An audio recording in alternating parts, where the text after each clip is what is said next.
चंदन चल गया होगा।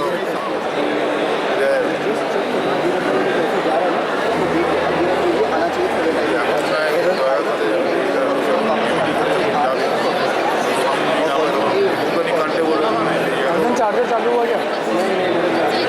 यहाँ हो चुका है। ज़्यादा बोलना मत। यहाँ हो चुका है चालू।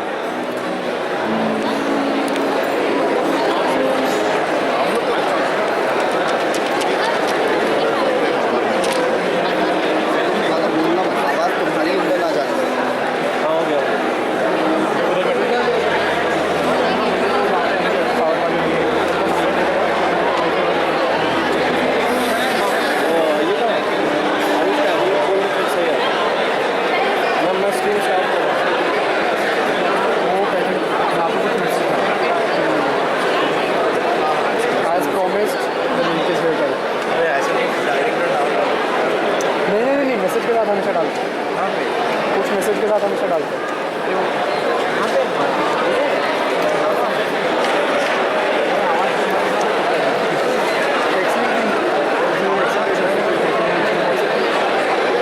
As promised, we bring to you the link, the live stream for the Kindly settle down. Please call all your friends inside. We will be starting sharp at 4:55 p.m. Kindly settle down.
Kindly have a look around the Tata Auditorium. The exit gates are beside the stage on your right and left and behind you. There are 4 exit gates in Tata Auditorium. For any emergency, kindly use them. Everyone is requested to switch off the mobile phones for the entire duration. YouTube Sarna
I declare the 59th annual convocation of XLRI open. We will now have a prayer song.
Thank you. Please be seated.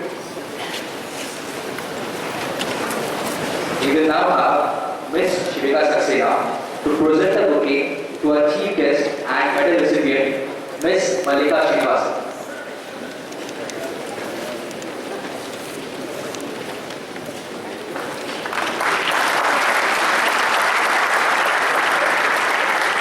We will now have Ms. Arshdeep Kaur to present the bouquet to our chairman, Mr. T.V. Narendran.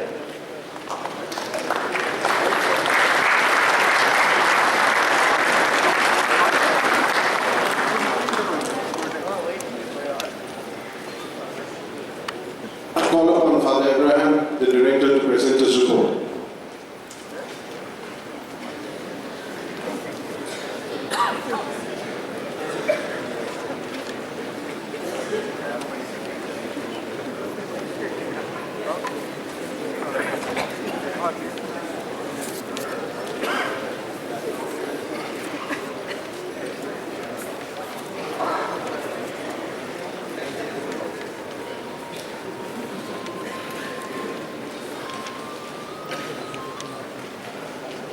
Mr. T.V. Narendran, Chairman, XLRI Board of Governors, Malika Srinivasan, Chairman and CEO of CAFE, and the Chief Guest of the Convocation, and recipient of this year's Sir Rahamji Gandhi Medal for Industry and Social Peace, Professor Pranamesh Dean Academics, Father S. George, Dean Administration, Father George Fernandez, President of Chancellor Convocation Society, members of the Board of Governors, Father Omar Sir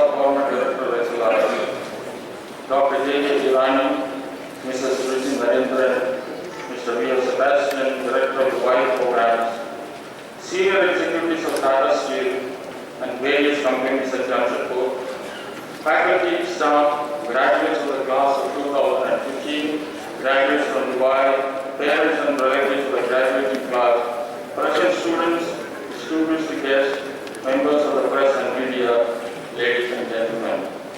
It is indeed a pleasure to extend a warm welcome to all of you.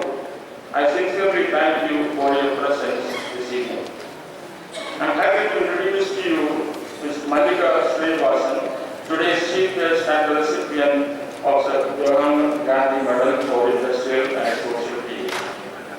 Padma Shri Ms. Mallika Srinivasan, Madras University Gold Medalist, a member of the Dean's Honorable List from the Wharton School of Business, USA, a philanthropist, a thought leader and a strategist, recognized for entrepreneurship, commitment to excellence, and contribution to Indian agricultural machinery business and academia.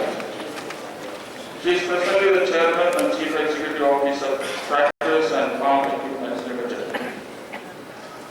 In a span of 25 years, Ms. Srinivasan has established TAFE as a quality mass manufacturer of tractors, a lead and resilient organization that can effectively weather the cyclicality of the tractor business.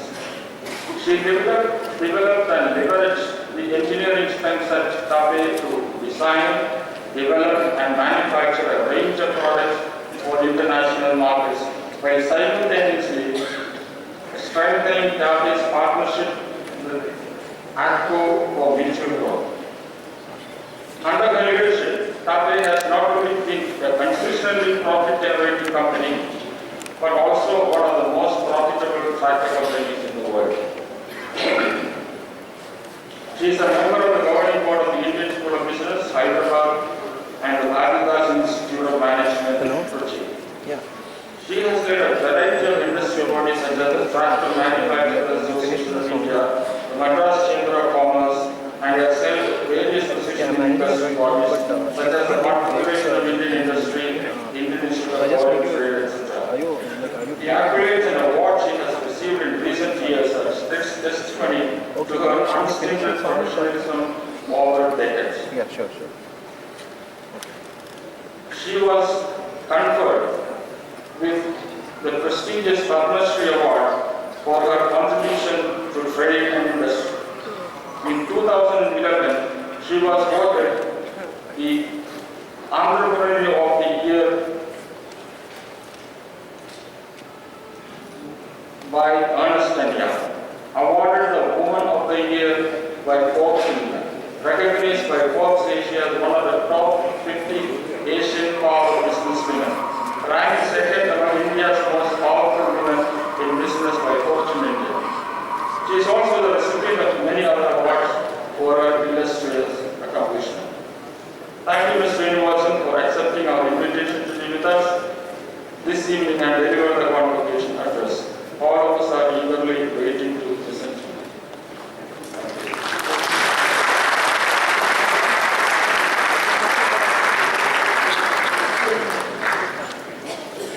Let me wish you, before I go on, Happy New Year to all from Karnataka, Maharashtra, Andhra Pradesh, Telangana, Uttar Pradesh, and the Parsi community. Today we celebrate the Gudi Padwa, Navroz, and Ugadi.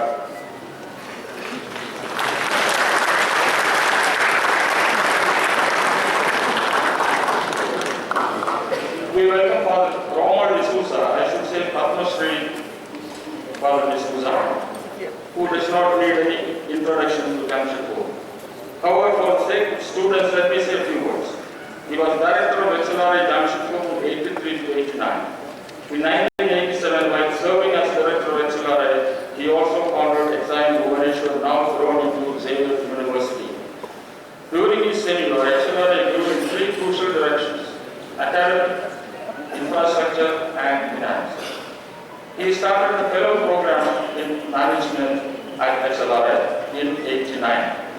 Thank you, Father Roman, for taking the trouble of coming here And I also want to thank Father Joe Arun, Director of Goa Institute of Management, for accompanying Father Roman to Jamshedpur.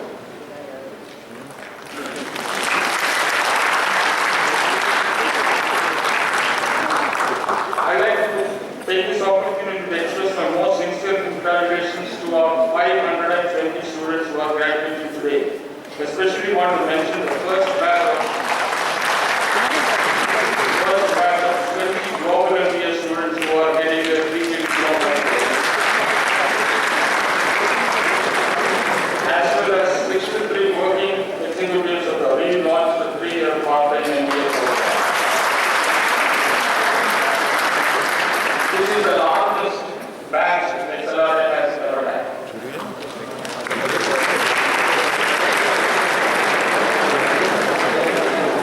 Your accomplishments, the fruits of toil, is a momentous achievement which would not have been possible without support and encouragement of the parents, family, friends and sponsors who sit proudly in our audience today. My heartfelt appreciation to the faculty and staff of XLRI for assisting you in your career progression journey and for making XLRI the place of excellence and integrity. Recently, read an appraisal interview of Chris Gale, the cricket of West Indies. So Gale is telling the HR manager, "Sir, I scored 211 runs in 180 balls, but I made the team win the crucial match. I should get an A rating." Manager said, "You hit 17 sixes and 33 fours. Though that is good, but that is not something new you have done. That is why we hired you. As this is not something new, I will mark it as innovation lacking." Gale said, "But sir, I played according to the situation. I took on your singles as well." Manager said, "Exactly, your performance is not consistent. You played 15 dot balls as well. This means you failed to optimize your resources."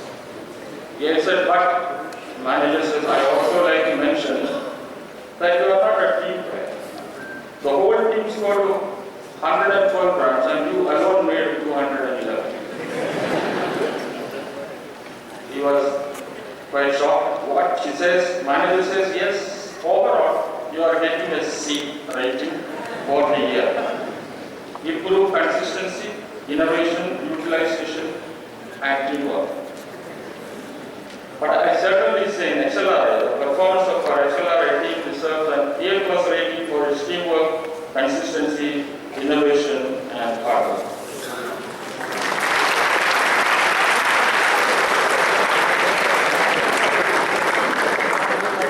I place on record my thanks and appreciation for the chairman, Mr. Narendran, and members of the governing board for the value guide, Dr. Convocation, the Dean Academics and Secretary of the board, for the best job, the Dean Administration, the associate deans, Dr. Sanjay Patro, Dr. A.K. Pani, Father James Sundram, Dr. M.T. Domo, and Shantanu Sarkar, and our very financial controller.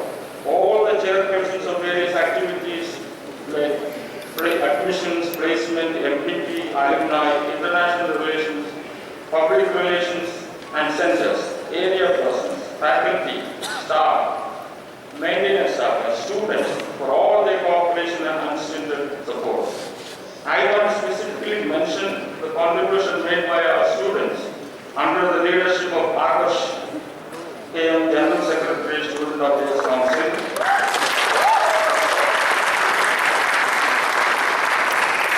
Kevin Thomas, Principal Secretary Placement, Andrew Boswell, Principal Secretary Academics, Supreme Bharadwaj, Co-Curricular Activities, and Mohammed Assistant Principal Secretary. If XLRI had a successful year in 2014 and 15, it is the result of our teamwork and our determination to take the institute forward and make it globally competitive and a force to reckon with in the years to come. I want to share with you some of our achievements. Starting with students, our students have won innumerable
Vedandesu, Sravanth Obil P. Reddy won first prize in a highly competitive order of modeling competition held at the annual management symposium Symbiosis Center for Management and Human Resources in Pune. XLRI achievements and rankings. XLRI was honored for its outstanding contribution to the field of industrial relations in the second edition of the IR Conclave, organized by the Economic Times in association with Abhay Chida Corporate Services. XLRI was felicitated with great praise to study award by Skillful Knowledge Consortium in association with Sterling Media UK. We are consistently ranked the #1 private school in the country and placed among the top 4 business schools in the country.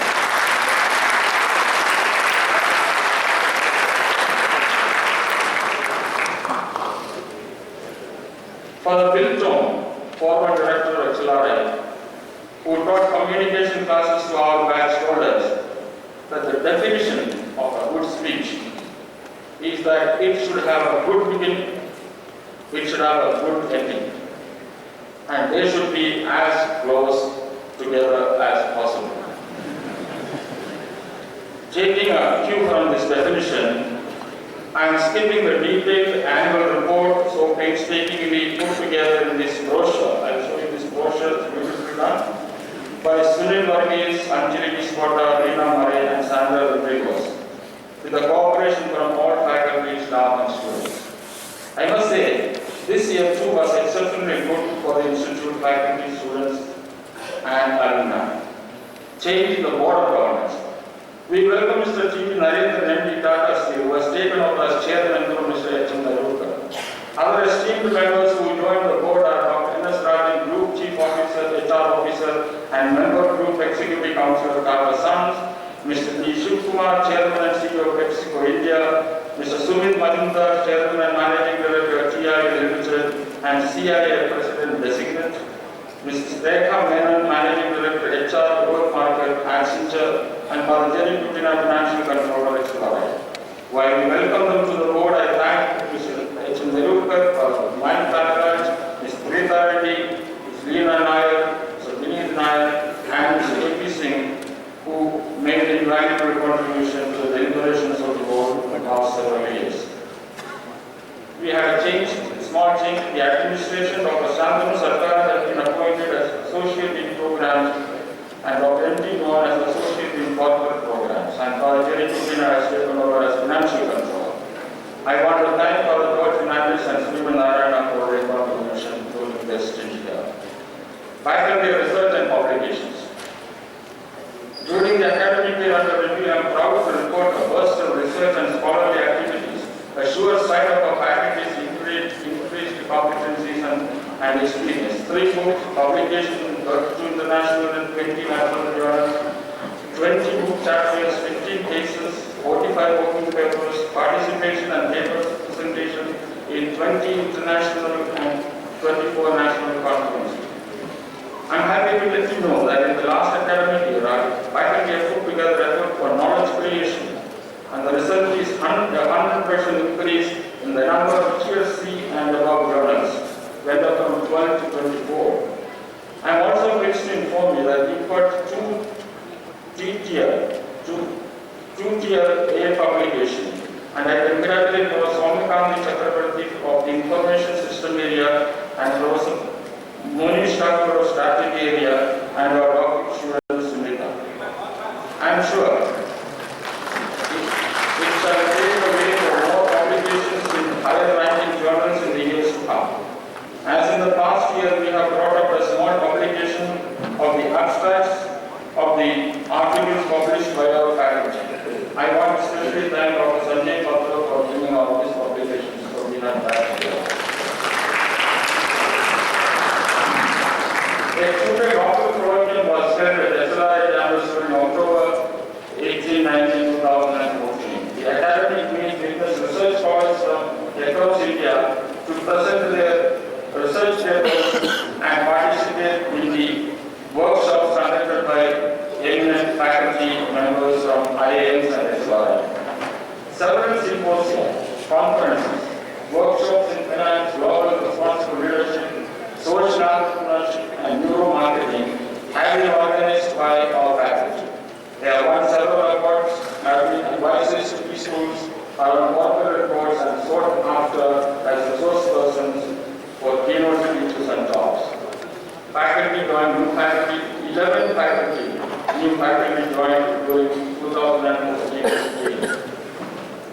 of our staff members, namely the Washington School, Yash Akhtar and Sushil Paul, retired after serving in XLRI for more than 40 years.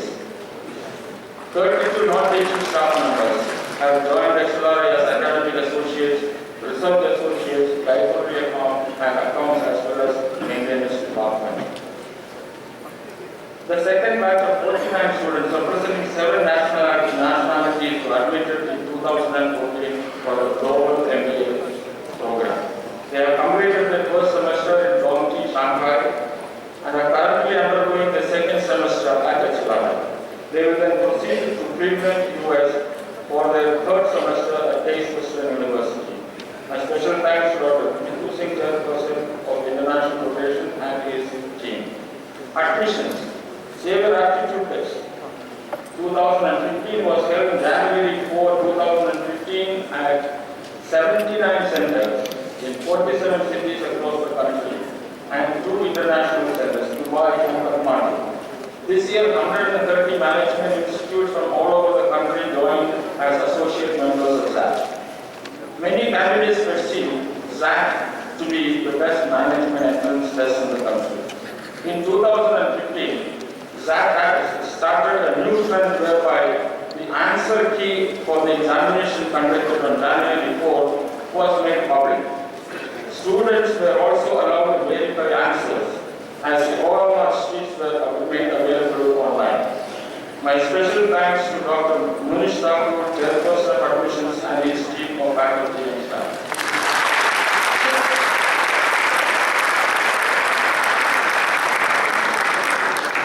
Faculty exchange, Dr. Trishit Bandopadhyay taught at the Isaac School in Management in France and Universitas Pelita Harapan Teaching University in Indonesia.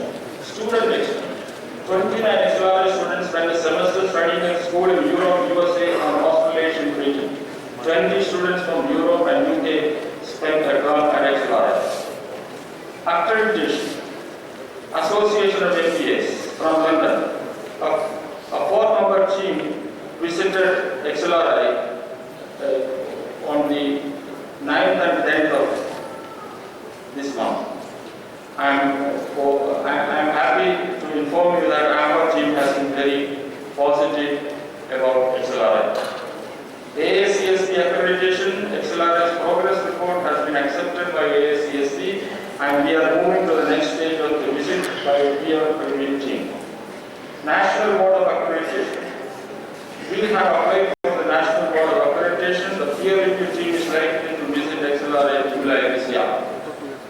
Placement. During an interview with Tata Technologies, the HR manager asked the boy, in this crucial stage of market, do you promise us that you will be our loyal employee? He said, yes sir. HR, how can we trust you? He said, sir, my yaar namak khaya hai. What do you mean to Tata namak?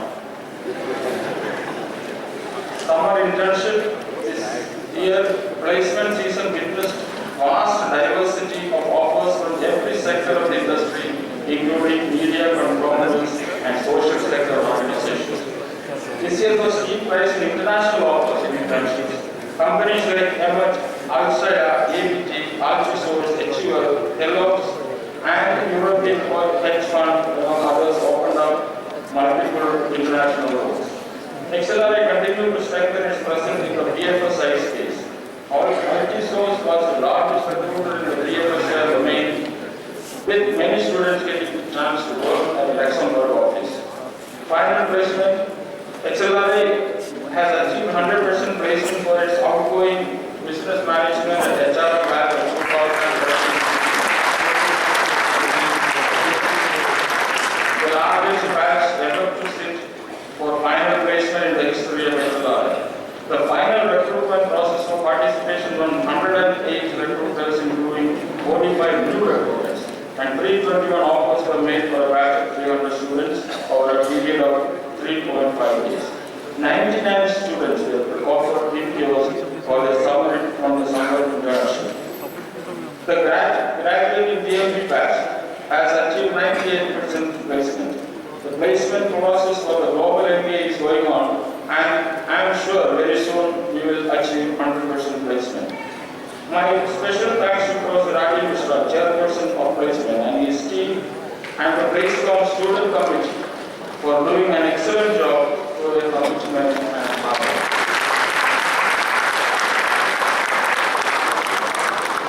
Alumni Meets 2014, we have held 12 alumni meets across the world, in fact, all the major cities in the country, and about 7 cities in the US, Hong Kong, Singapore, and Dubai. Homecoming was held in November 8 and 9, 2014. About 200 plus alumni from different batches participated in this spectacular event. We had Homecoming was conferring of a Distinguished Alumnus Award on 24 alumni spread across 7 categories. The Silver Jubilee Reunion batch of 89 was held on December 2022. The batch of 1984 celebrated its 30th reunion in January 3rd and 4th, 2015. Endowment Fund. The batch of 89 has so far contributed more than 1.5 crores, and a classroom in the new learning center has been dedicated to that batch. The batch of 1984 has also pledged 1 crore, and a classroom in the new learning center has been dedicated to this batch. XCF USA, XLRI Endowment Fund USA has been registered as a tax deductible 501 number C charity, where donation to XCF USA are tax deductible to individual organizations as per their tax status. The first board meeting of the XCF USA was held in Boston in October 2014. I wish to acknowledge the contribution of the XCF USA board for having worked tirelessly to set up the XCF USA. And special thanks to Dr. Shalsari, Mr. Ramasinha, National President, and XLRI National President XLRI Alumni Association, and Aditya Gupta and his team in the US. MDPs and in-company program, we organized 29 MDPs for 417 participants from 105 countries, including 18 from neighboring countries. We also organized 195 in-company programs for 3,854 participants last year. Jnana Vichara Oration in Business Ethics was held on November 29, 2014.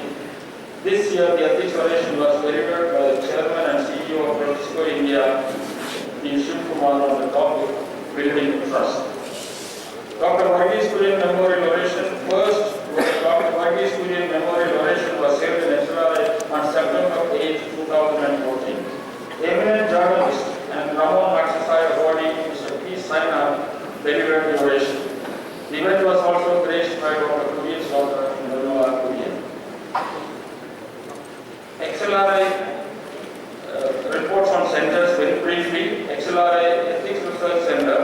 Rossi Mascarenhas, Chairman of the Ethics Research Center, has recently organized a one-day conference on business ethics in Bangalore with the support of the Bangalore alumni. Another conference is being planned for April 17, 2015 in Mumbai with the involvement of Mumbai alumni. The center is currently involved in a research study titled Ethics for Corporate Advantage in collaboration with Tata Hitachi. Center for Global Management and Responsible Leadership. Several programs have been organized. XLRI Leadership Conclave, 2 seminars, input marketing strategies for sustainable agriculture. My special thanks to Dr. P. Venugopal and his team. Center for Education Management, Leadership and Research. A career counseling workshop, Disha 14, was organized in November 9.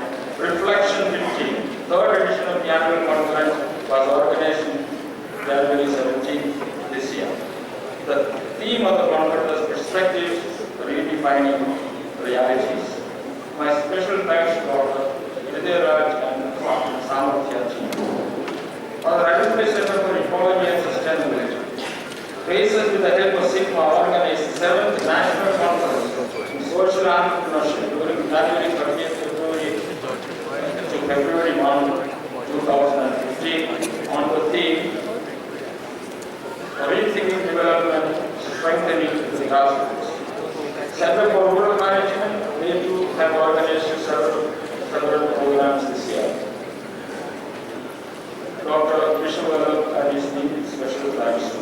Center for Entrepreneurship Development, 4 rounds of the PGCAM having been completed successfully. Over 90% of the around 200 students who have since graduated have launched their own entrepreneurial ventures. My special thanks to Dr. Prabhat and his team. Center for Logistics and Supply Chain Management. Center has collaborated to undertake a research study along with few US professors to study the Indian supply chain and technology adoption in these organizations. My special thanks to Dr. P.S. Vijayaraman. Behavioral Science Lab, Research Lab. A study titled Financial Inclusion, a study of willingness to save among the urban lower income group population was undertaken to understand the financial behavior of the urban lower income group. The final report of the study was presented on the 3rd International Workshop on Inclusive Finance. My special thanks to Dr. Sanjeev Varshney. International Workshop on Inclusive Finance. 3rd International Workshop on Inclusive Finance opened the door for intensive discussion on making finance and insurance market work for the poor. The workshop brought together stakeholders such as banks, insurance companies, and technology and transport providers for an in-depth analysis of methods to achieve inclusive finance. I want to thank Professor S.K. Pradhan. We also had ILO conference here organized by Dr. Shamsundar, National HR conference organized by the student Sigma and Dr. M.T. Gorman, guided by Dr. M.T. Gorman. Information technology. The international campus was provided for the enterprise networking, wireless, firewalls, load balancing, and web content filtering services. Complete setup and installation of the new computer center learning center. 2. The capacity of 70 tons. My special thanks to Dr. Saurabh Chakravarti.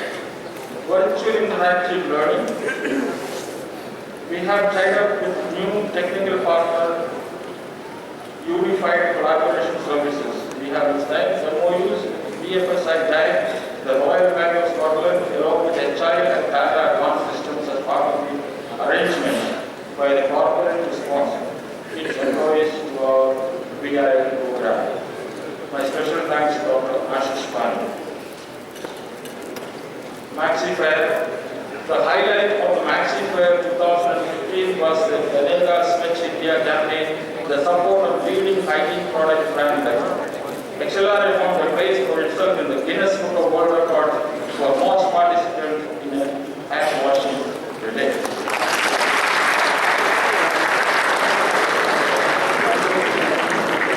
This Maxi Fair 2015 also witnessed the launch of a unique startup venture by XLRI students, Hobby in a Box, a one-stop solution for your do-it-yourself ideas. We also organized the Synergy 2014 in Bombay and Sambor, Joy of Living Week, and we also have adopted 2 villages in Jharkhand, a project called the Shaping of Modern Villages. XLRI expansion of the campus here, as you may have already seen, the construction of the International Center, new learning center and student hostel is complete and has become fully operational. Conclusion. You must have started already now. JRP Dada had a friend who used to say that he misplaces and loses his pen better. He will use only very cheap pens so that he may not worry about losing them.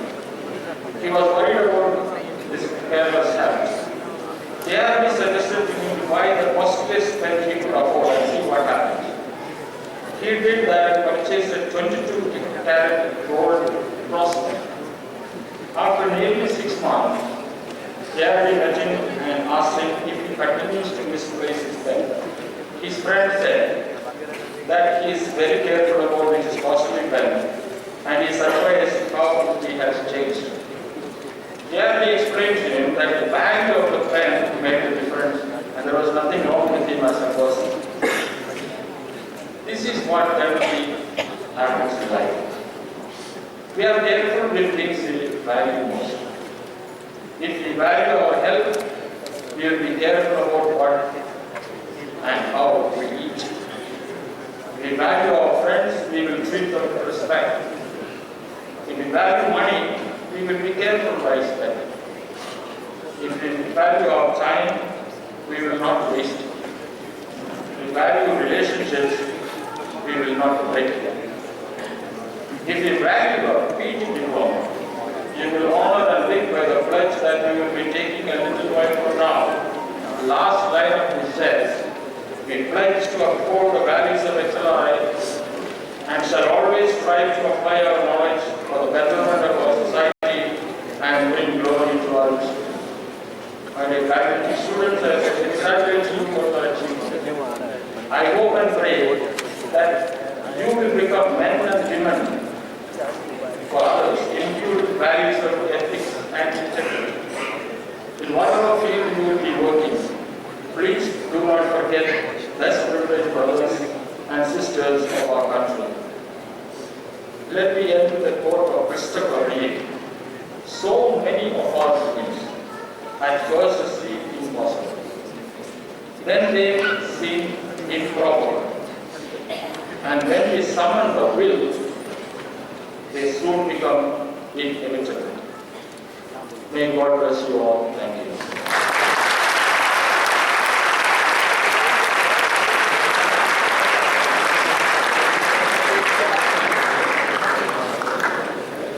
I now invite the TV Narendran Chairman of XLRI to give his presidential address.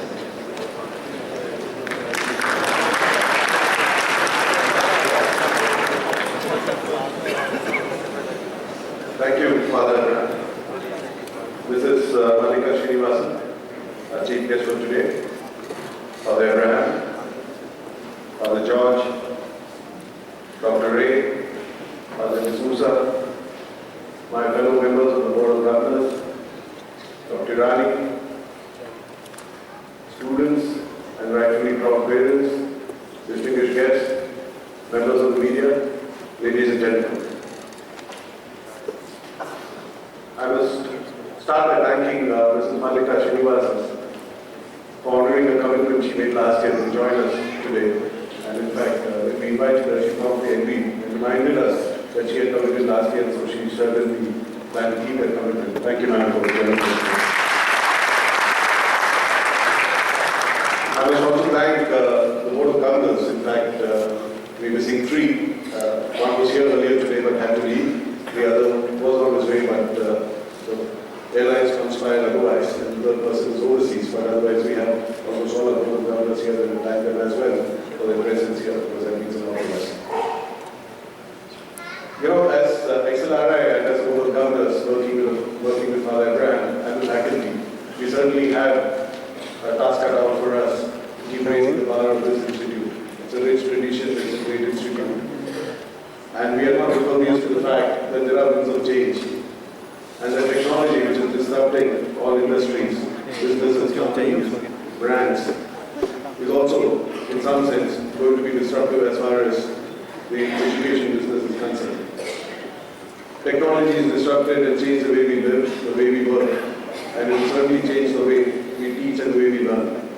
So as a board, we've also been discussing this, and we certainly plan to work on this along with the alumni, along with students such as yourselves, and with all others who have a view on this, so that XLRI, the brand that it stands for, the institute that it stands for, and the excellence that it stands for, continues to be this way for years ahead.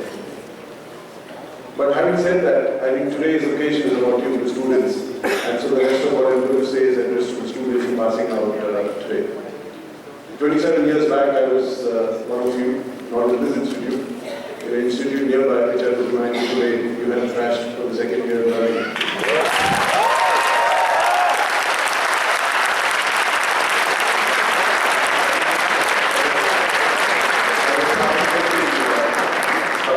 Remind me that for the third time when he was making a speech, but he thanked God for small mercies. But the point I'm making is 27 years back, I stepped out into the world in some sense with a lot of thoughts, a lot of ideas. That's more at an idealistic level, and I'm sure all of you are stepping out with those thoughts and ideas of your own. Also with a lot of practical thoughts. You know, I was happy that for a change I was going to earn a living earning and not depend on my parents for money. I was happy that I didn't have to go for classes. I was happy that I didn't have to prepare for quizzes and term papers. And I was happy that I would have a lot more freedom. Life since then has certainly not been a bed of roses. I wouldn't say it's been a bed of thorns either. But I think the point is, the idealism of youth in some sense meets the harshness of reality when you get out there into the corporate space. And I think all of you should be prepared for that. I'm sure many of you are, and I know that today MBA students join MBA schools with work experience. So some of you have already experienced it. But the point I'm making is as you step out into the world from an educational institution, don't for once assume that education is over. I think it's just the beginning of another phase of education. And there are a few things that I would advise based on my experience, which I leave with you, for you to decide on your own. And first and foremost, I think it's the ability to be emotionally resilient, which is very important. Because as you go through your professional lives, you will go through many ups and downs. There will certainly be successes, but there will certainly be a lot of failures. A number of things will not go the way you planned for it. Life is certainly not perfect, and the world out there is not perfect. But you should be resilient enough to deal with it. You should have the toughness to deal with it. Very often, when we go through our professional lives, we are very eager to claim the credit for all the successes. It's all because of me, it's all because of what I've done, it's all because of how talented I am, how good I am. And the first time there's a failure, we are very eager to blame the system. We are very eager to blame everyone else around us. So there is a need for us to build our emotional bank balance in some sense when we have these successes, so that when we have the failures, you can draw down on them. Because these things will happen. And life from here on is about the choices you make and the decisions that you take. In some sense, your destiny is in your own hands. You have the choice to delegate it upwards. Ultimately, it's your destiny, and it should be something that you plan for and you manage for. Again, that's a choice you make. You may choose to live life as it comes to you, or you may choose to make the life that you want. So to me, the life from now on is very different from the life you led till now. Because increasingly, the life that you lead will be based on the decisions and the choices that you make from now on. And you will move on away from the decisions that your parents probably made for you, and the decisions that your elders made for you, and move more and more into a life which is an outcome of the decisions you made for yourself. So be ready for that, and I think that's something which all of you should be prepared for, and should be mentally and physically prepared for. The second point I want to make is a cliche point, but I will say nevertheless, which is there's no substitute for hard work. The harder you work, the luckier you get, as somebody said. And luck is when hard work means an opportunity. A famous spokesman once said, I worked very hard for 15 years and they called me an overnight success. Very often when we see success, we only see the success. We don't see the hard work that goes behind the success. There will of course be a privileged few who would have had success without much hard work. But they are few, they are the exceptions. And if you want to be one of them, that's a choice again you make. But don't make the choice and realize too late that you should have worked harder to get what you want. And to me, there is nothing which can substitute for this, and that's something you should constantly remind yourself. And the tougher life is, the harder you need to work. And I think this is something, whether you are in a startup, whether you're in a big corporate, whether you're in an NGO, whether you're an entrepreneur, I think there's no substitute for hard work. And there are many, many stories which tell you this. Sachin Tendulkar was not necessarily the only talented cricketer around, but he certainly was one of the most talented cricketers who worked the hardest. And we should never forget that. The third point I want to make is about something which no business school teaches you enough of, not even XLRI. And that is to deal with people. As I said in the beginning, there's a lot of education which happens outside of schools and colleges, outside of textbooks. And that is the education that you get from the experience of life. And dealing with people is something that you learn as you experience it. Because human beings are certainly very complex, very contextual, very difficult to predict, very unforgiving, sometimes rational, very often irrational, illogical, very competitive, and so on and so forth. In fact, whether we are happy or sad is not dependent on what we have, but on what other people have. And that's a reality. We compare ourselves to others and then decide whether we are happy or sad. I mean, we see it every year when we give out our bonuses. Everyone's happy with their bonus to know what the next guy's got. So that is a reality. And when you deal with people, you are dealing with very complex human beings. And you're dealing with with people who are difficult to predict. And your ability to deal with them also depends on how you relate to them, how you listen to them, how you engage with them. And this is something I would urge you to do, because there are very few jobs out there where you don't need to deal with people. They may be working for you, they may be working with you, or you may be working with them. If you're not working with anyone, you will have people who are your customers, your suppliers. So there is no running away from it, and I think this is something which the education starts once you leave management school. The last point I want to make is a bit counterintuitive when you speak to a bunch of MBA graduates, and that is always have a dash of humility in you. Humility is not just about being popular or being a nice person around, but humility is the ability to accept that there is a lot to learn. Humility is the ability to accept that there is a lot to learn even from people who may not be as successful as you are. Because their life experiences may have been richer than yours. You may have got further, but maybe they have learned more from the experiences. Humility is not about not having confidence in yourself. Humility is about not being arrogant about what you achieve. Many years back, maybe about 15 years back, I was in the Indian School of Business for a program for a short program where Mr. Deepak Jain, who had then just been announced as the Dean of Kellogg's, was down. And he said something which resonated with me since then, and I keep reminding myself that. And this was something he had heard from his teacher. He was told that when the shadow is bigger than the man, the sun is going to set. And I thought that's a very powerful statement, and very useful for us to remind ourselves every now and then, because sometimes we take ourselves too seriously. And here again a bit of advice, and I say this based on personal experience. When you're choosing a life partner, you don't have someone who will bring you back to ground reality every now and then. Or have a good friend who is able to tell you things which others are not able to tell you. Because once you start taking yourself too seriously, then you stop listening to others. You stop hearing the signals that you're getting. Or people stop telling you things because they really won't listen. So a dash of humility is something which certainly helps. So as you get out of this institute, as you go out there and make your lives, as you live out your aspirations, I think it's very, very important to certainly have your head in the clouds. Certainly important to be ambitious. Certainly important to raise the bar. Unless you're ambitious, you will not even get halfway there. So you should have that ambition, you should have that passion, you should have the tenacity to succeed. So but while your head is in the clouds, make sure your feet is in the ground. So thank you very much and all the very best, and wish you all the very best.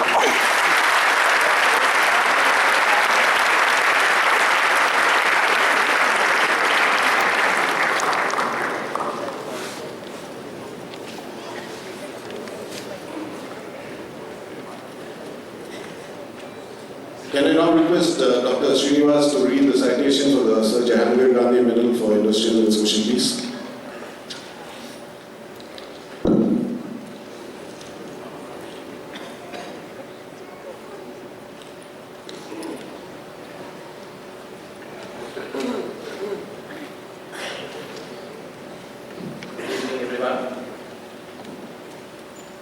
The Sir Jahangir Gandhi Medal for Industrial and Social Peace, awarded by XLRI, Xavier School of Management, Jamshedpur, to Ms. Mallika Srinivasan.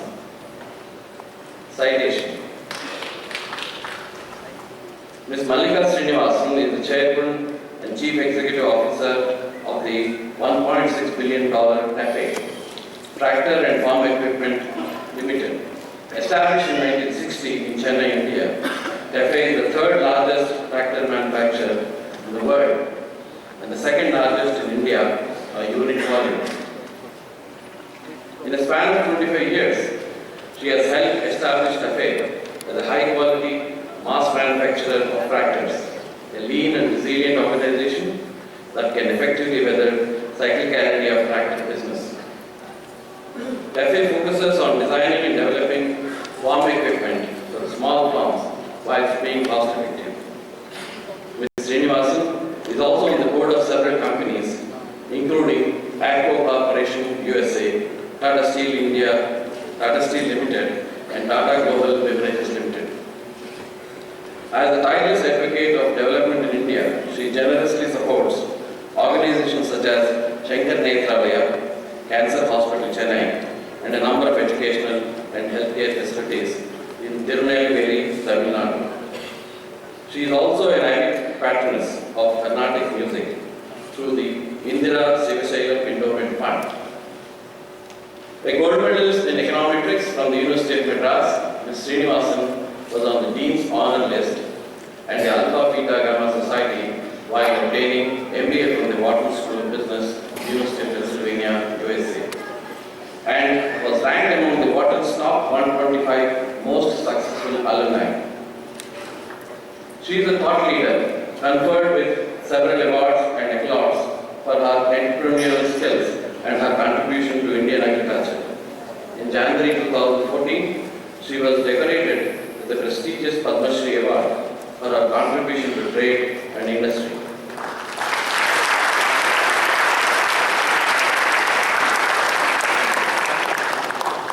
In 2011, she was voted Entrepreneur of the Year by the Ernst & Young, awarded the Woman Leader of the Year by the Forbes India, and ranked second among the most powerful women in business by Fortune India.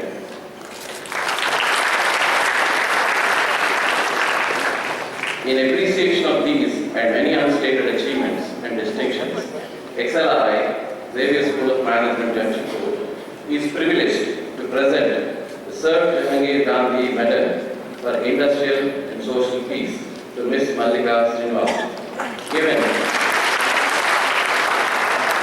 given in Jamshedpur at the 50th Convocation this 21st day of March 2015, the 66th year of the founding of XLRI. Mr. T.V. Narendran, Chairman, Board of Governors, E. Abraham, S.J., Director.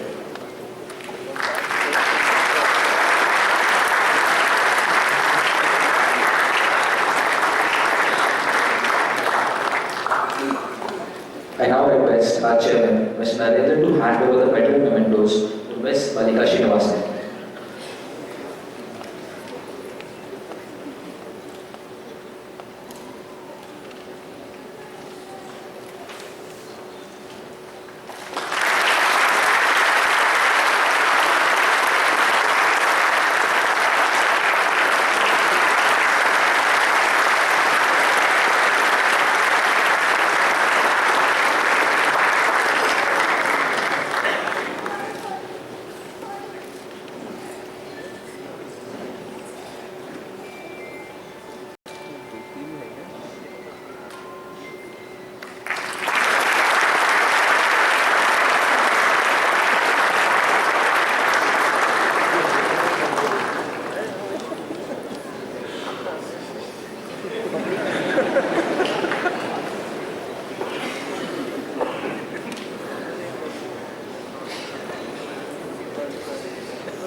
I now call upon Mrs. Srinivasan to give her convocation address.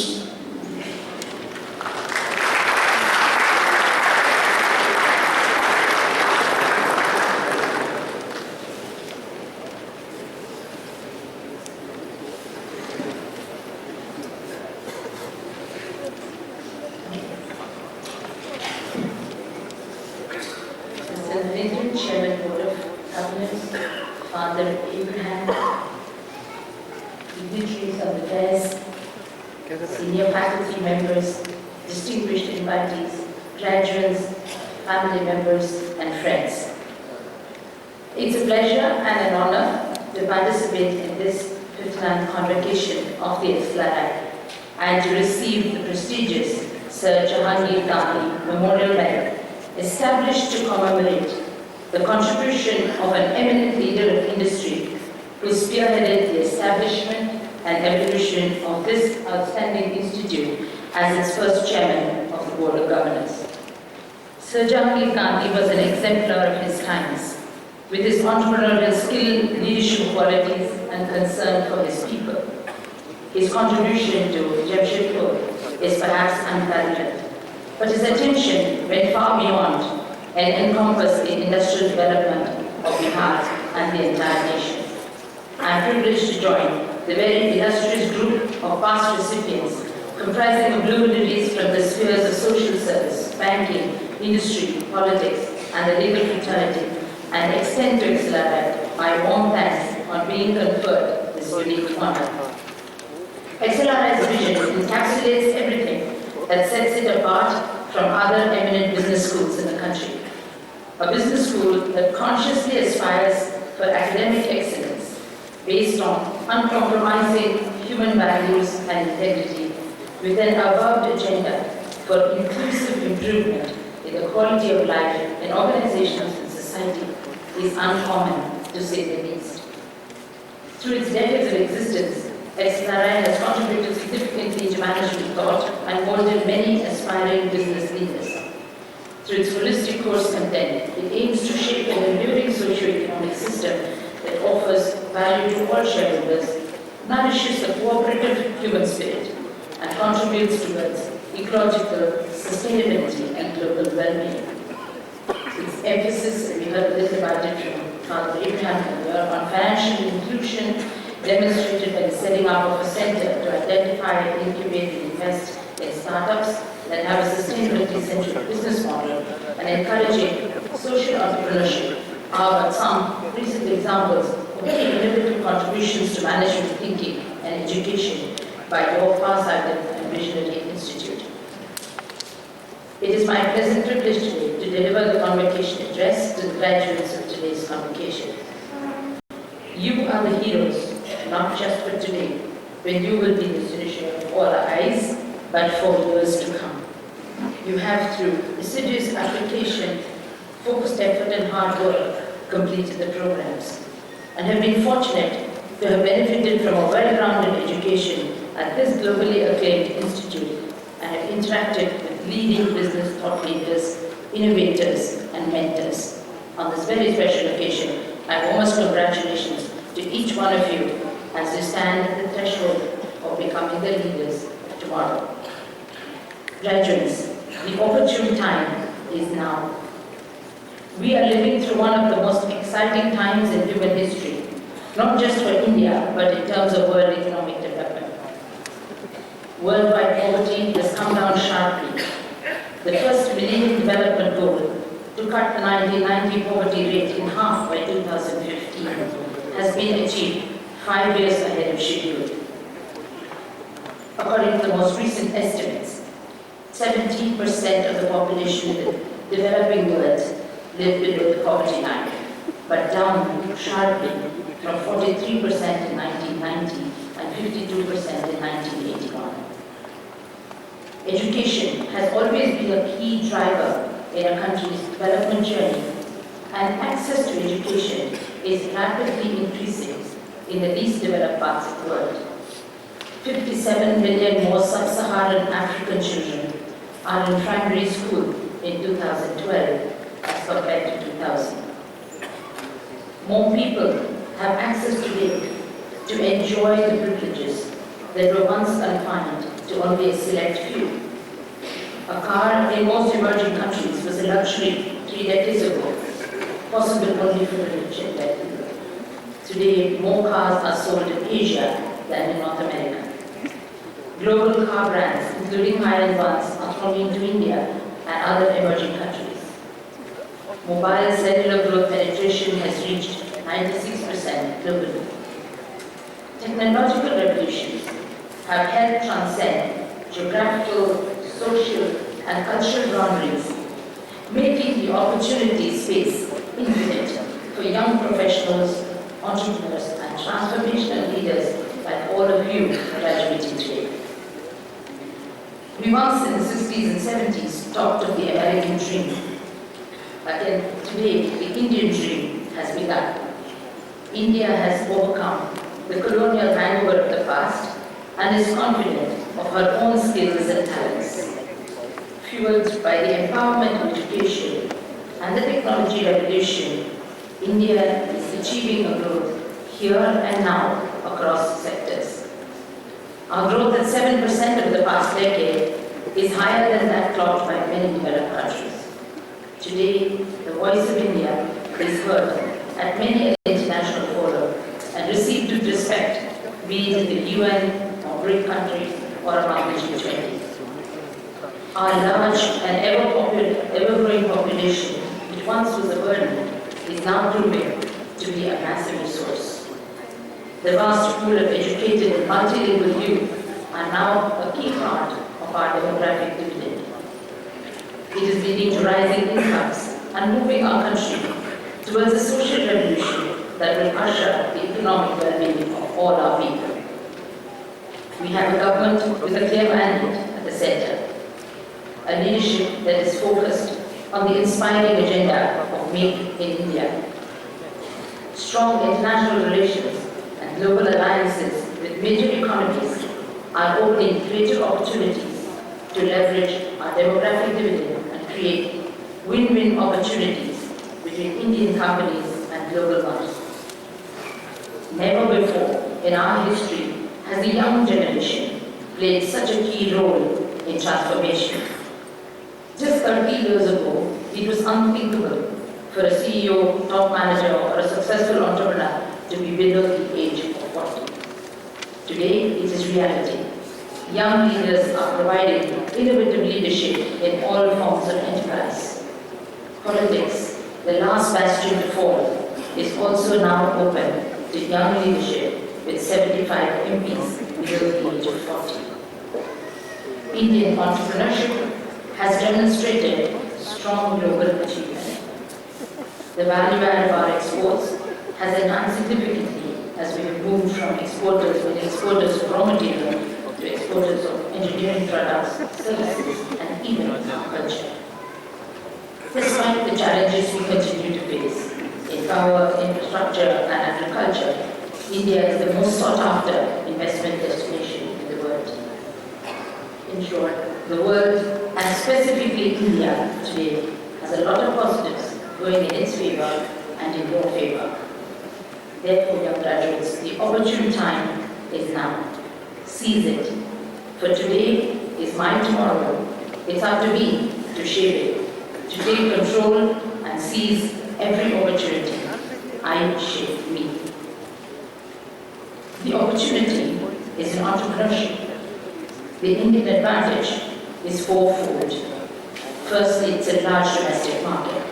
India today is the largest market for two-wheelers, tractors, consumer goods, mobile phones, and the list goes on. Our sizable middle class will touch 53.3 million households, continuing to represent a very large market for all global brands, products, and services that want to share this market. Second, more interestingly, is our ability to be globally competitive. While major brands are vying to enter India or consolidate their position here, Indian enterprise has quite purposefully managed to acquire global companies and turn them around, or expand their global footprint organically, or make successful forays into international markets. In the sphere of global consolidation, some examples come to mind are very much here: steel, metals, telecom. Successful international forays have also been seen in pharma, tractors, biotech, textiles, and select consumer goods. Third is the increasing professionalism at work and a strong entrepreneurial spirit that has become the rule rather than the exception in India. Young Indian entrepreneurs today feature in the Fortune Under 40 list, and their companies are among the fastest growing in the US. The phenomenon of Indian leadership occupying key positions led the Harvard Business School to ponder, are CEOs really India's leading exports? Indian professionalism and entrepreneurship are now well acclaimed. Fourth, our innovative business models are based on a sensitivity to changing local needs from state to state in our diverse country. Creative ways to gain deep market access, for example, rural markets, enables us to offer product marketing solutions that are unique, difficult to emulate, and a strong barrier to entry. These market development models combine innovative product and marketing solutions, find immediate application in a variety of emerging markets, for example, Africa. And Indian companies are carving out a unique differentiated opportunity strategy in these economies. The Make in India opportunity is transforming to a Make for India and beyond. Against the background of these comparative advantage in India, startups are seen as one indicator of the entrepreneurial spirit. In India, they have concentrated on services and the ICT sectors. There should be no doubt that this has given a great fillip to entrepreneurship. However, technology has applications beyond these sectors. In manufacturing, public health, power, agriculture, and logistics, there's a vast opportunity in these areas to apply technology to meet local customer needs. Non-availability is an opportunity. Have you ever looked at these bottlenecks as representing opportunities for entrepreneurs to invest their time and energy in developing them? Alternate energies, food and hospitality, fashion and design all represent opportunities. Entrepreneurial opportunities today are wide and varied. Our growth rates now closely match those of the country that we looked up to until recently with a sense of awe, China. Therefore, to build on this progress and to achieve breathtaking progress through an inclusive Indian approach should be the goal for Indian enterprise. You graduates represent the future of India. You can be the game changers in business, technology, politics, and the government. You are at an exciting point in history. You live at a time when there are ample opportunities for entrepreneurship. But the spirit of entrepreneurship is inextricably woven with leadership, and leadership is vital for capturing the opportunity. It is bold leadership that can unleash opportunities. I'd like to share with you today a few thoughts on leadership based on my own personal journey. Leadership is an enjoyable journey. That it is always driven by a vision is a fundamental management tenet that is well taught in business school. Going forward, the experience that you will gain will underscore the quality of this vision. It has to be so compelling that it drives you unceasingly. A vision has to be clear and unambiguously articulated and communicated. A vision is best evolved collectively with your team. A vision that is inspiring, a vision that will stand the test of time, a vision that will become a part of the organization's cycle. Leaders with dreams set transformational goals that call for breakthrough innovations. Leaders face challenges every day. They perceive challenges as a path to progress. These are commonly known. But what differentiates excellent leaders? Leaders are exemplars and lead from the front, setting examples that inspire others to emulate, consistently demonstrating practices, values, and behavior. Leaders lead people, but leaders need people. As a leader, you need to be the glue that will take your people and forge them together as a team, and the team's success hinges on every member individually and collectively sharing that compelling vision. Leadership involves sacrifices on both the professional and the personal front, much in keeping with the Indian ethos of submergence of self-interest in the larger interest of the organization. This aspect of leadership perhaps comes more naturally to us as Indians. Leadership requires high energy, both physical and mental. Leaders with a clear vision generate adequate reserves of mental energy and a think there was a reference to health earlier, efforts to keep healthy pay rich dividends on physical energy. Leaders enjoy diversity. They recognize the unique value add of each team member and are non-judgmental in the face of diversity, open to different perspectives and perceptions. Traditionally, India has lived the flavor of unity in diversity, and this, as applied to managing the diversity of gender, culture, color or language in a global scenario, can be leveraged for competitive advantage. Change is the only constant.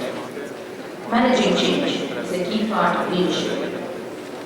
It's often said that we live in a VUCA world: volatility, uncertainty, complexity, and ambiguity being the characteristics of our environment.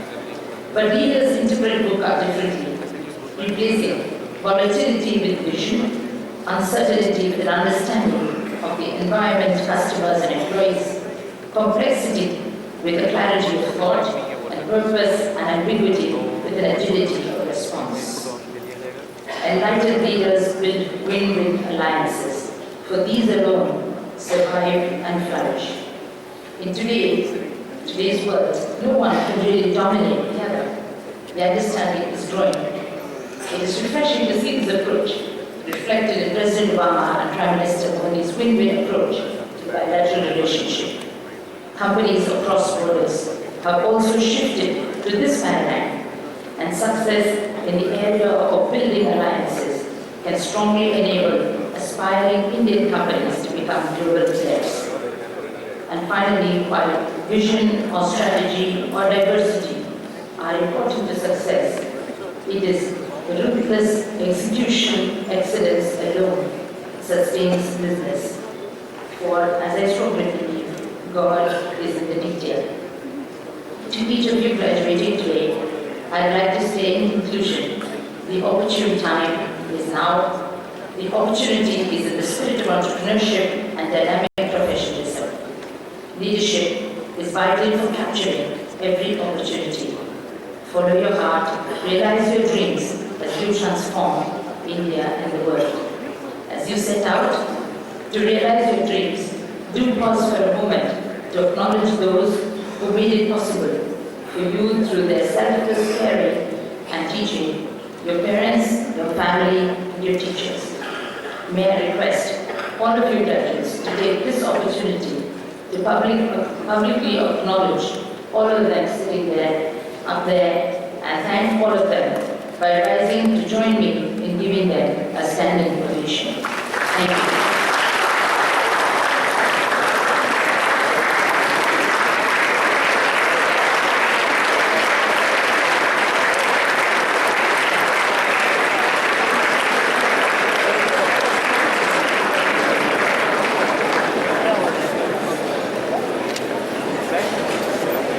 Thank you, ma'am, for a wonderful and enlightening and thought-provoking speech. Thank you very much. I now call upon our Director, Father E. Abraham, to read the citation of the Honorary Fellow in Management.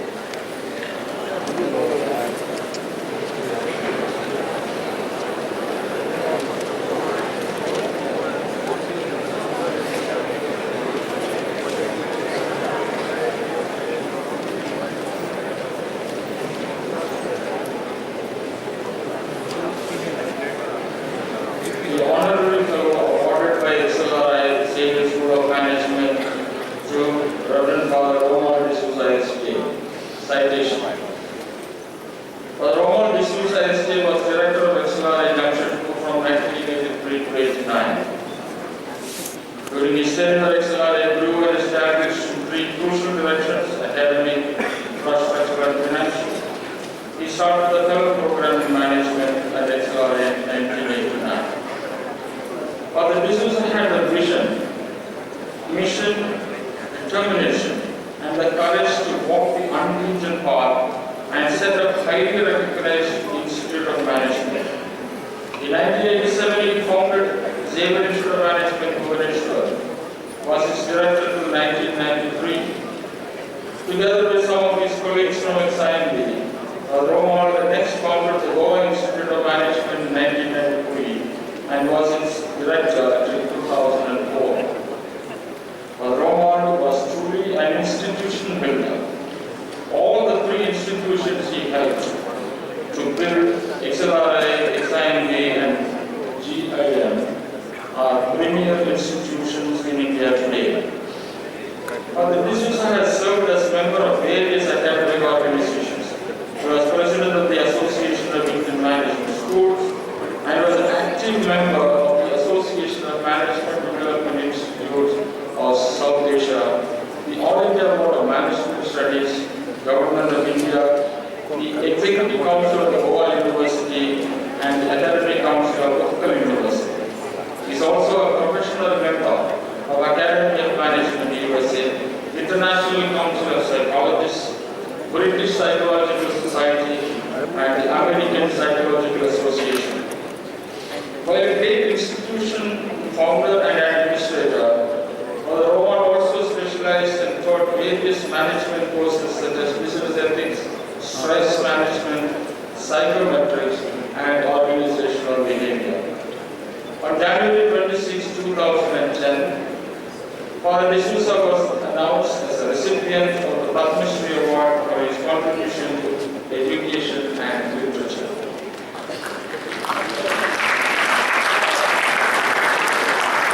In appreciation of his contribution to institution building and management education, XLRI School of Management Jamshedpur is privileged to present the honorary fellow to Reverend Father Romal D'Souza SK, given in Jamshedpur at the 59th Convocation this 21st day of March 2015, the 66th year of the founding of XLRI. Chairman, Board of Governors, Abraham, Director.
I invite Father D'Souza to say a few words, please. I don't want to make a speech, but I just want to say thank you to XLRI through the chairperson and the company board, and also the director and faculty.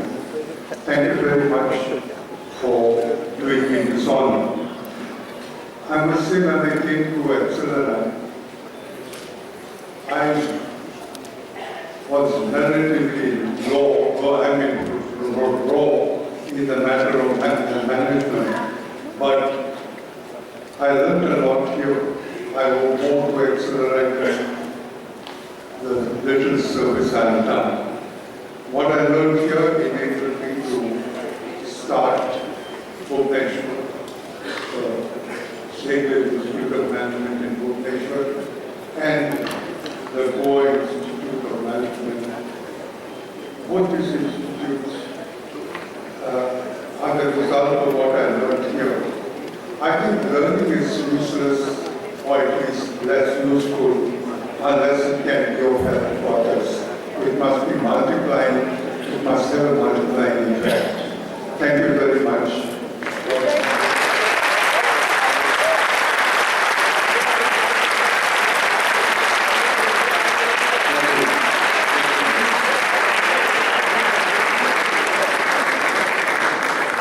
I now call Dr. Ray, the Dean Academics, to present the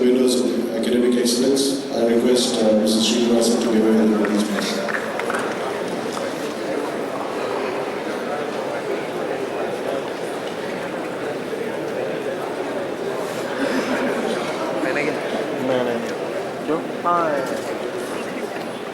चल जाएगी नहीं पता नहीं।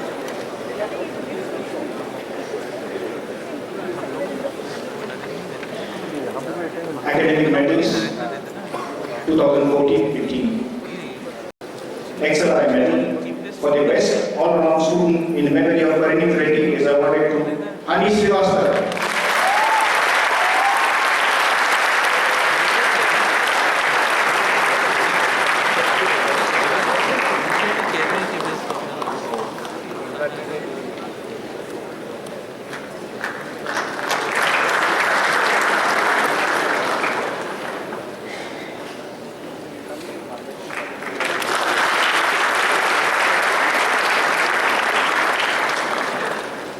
XLRI medal for social initiatives sponsored by State Bank of India is awarded to two people, Devanjana Ghosh and Raghavendra Ravi.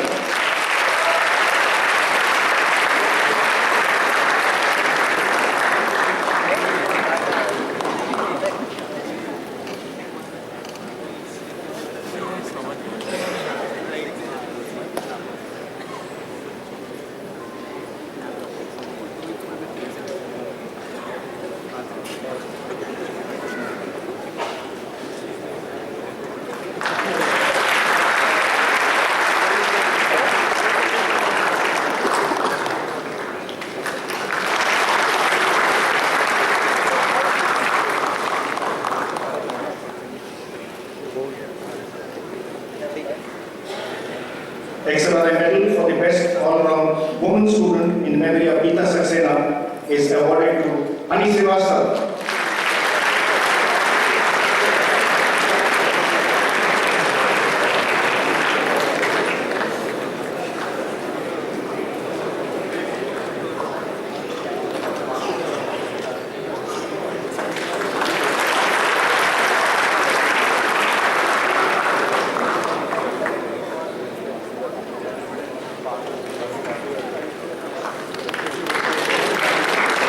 XLRI medal for highest CQPI in the Human Resource Management Program in memory of John B. Buster is awarded to Aditi Agarwal.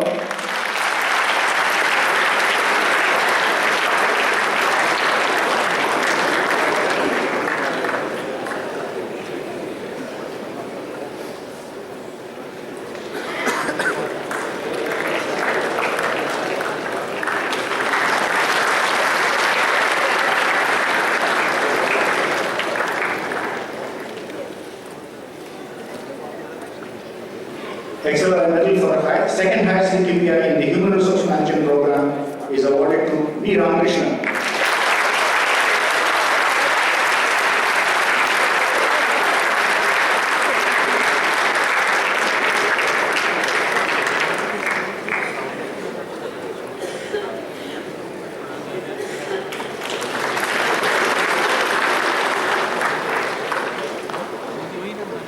XLRI medal for highest CQPI in the Business Management Program in memory of Ramavakar Chacha is awarded to Devika Handa.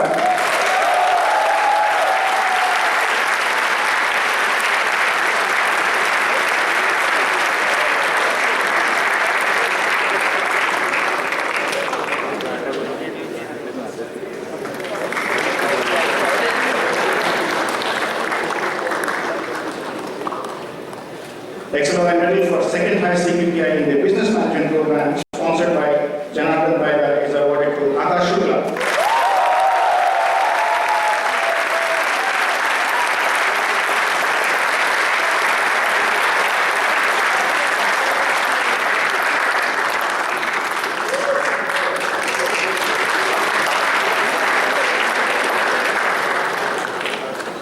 XLRI medal for high CQPI in the General Management Program is memory of R.S. Pandey is awarded to Pavan Kumar Krishnamurthy.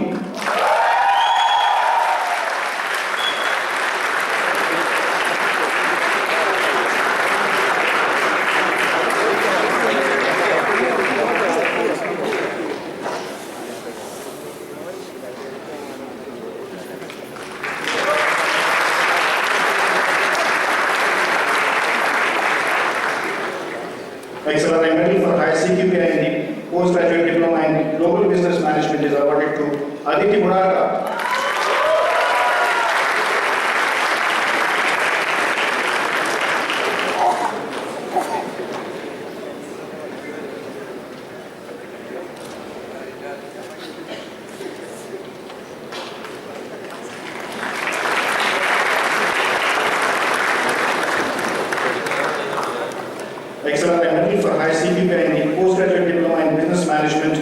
Dubai program sponsored by Jagans is awarded to Firoz Kumar Meher.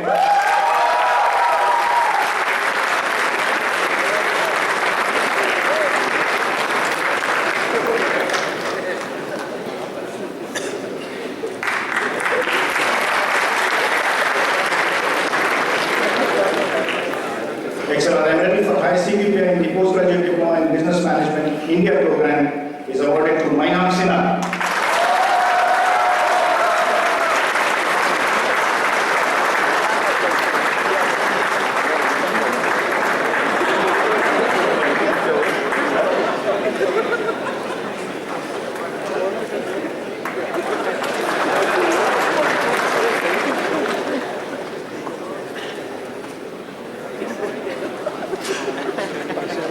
Thank you. I now call upon Father George, the Dean Administration, to announce the names of those receiving their medals for long service.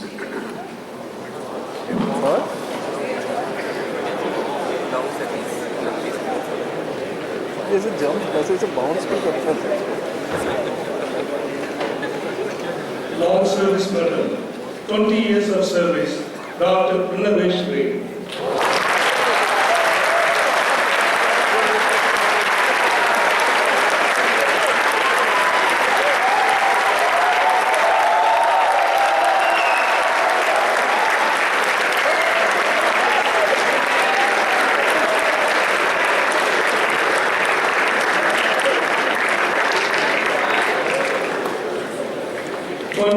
Years of service, Dr. Madhukar Supla.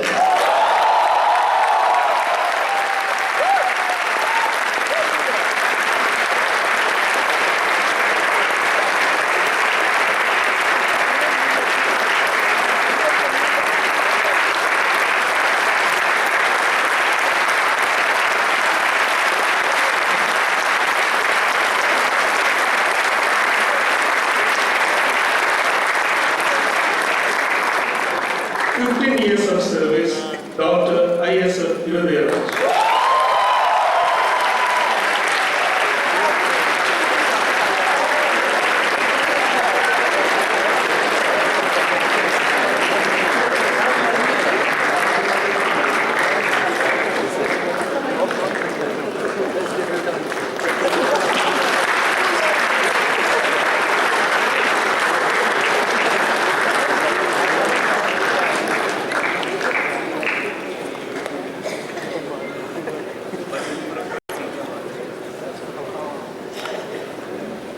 I now call upon Dr. Ray to administer the pledge to the graduating students.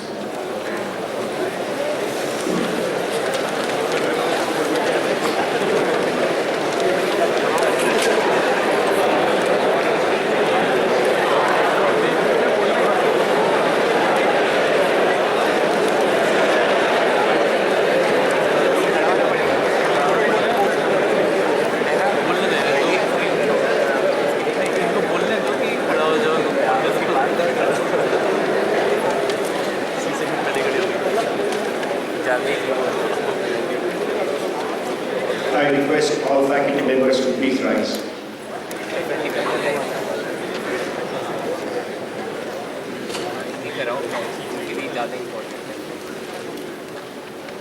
On the recommendation of the faculty, the governing board is pleased to confer the fellow in management on 2 students, the 2-year postgraduate diploma in human resource management on 122 students, the 2-year postgraduate diploma in business management on 178 students, the 15 months postgraduate diploma in general management on 112 students, the 2-year postgraduate diploma in global business management on 20 students, the 3-year part-time postgraduate diploma in business management Dubai program on 23 students, the 3-year part-time postgraduate diploma in business management India program on 63 students. Faculty members, please sit down.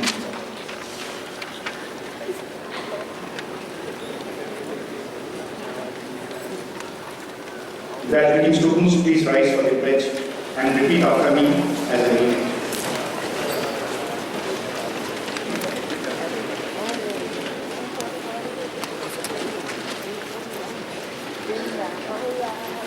We, the the graduate students of XLRI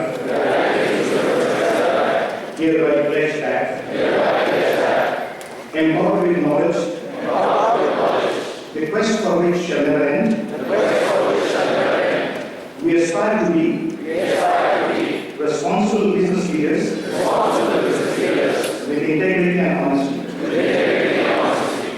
We endorse the principles of responsible and ethical management and endeavor to work towards shaping an inclusive and sustainable global economy. We shall refrain from corruption, unfair competition, or business practices harmful to society. As a socially responsible citizens, we commit to bring about positive change to our organizations and society. We pledge to uphold the values of XLRI and shall always strive to apply our knowledge for the betterment of our society and bring glory to our institute.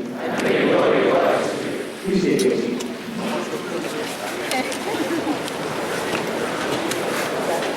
I now request the Dean Academics to present the fellow students and graduates for their diplomas.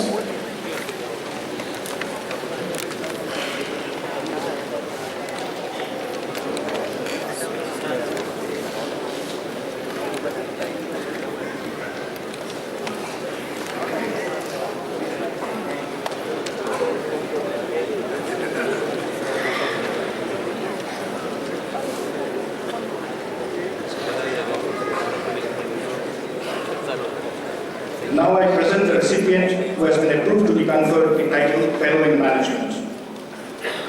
Priyanka Ballav.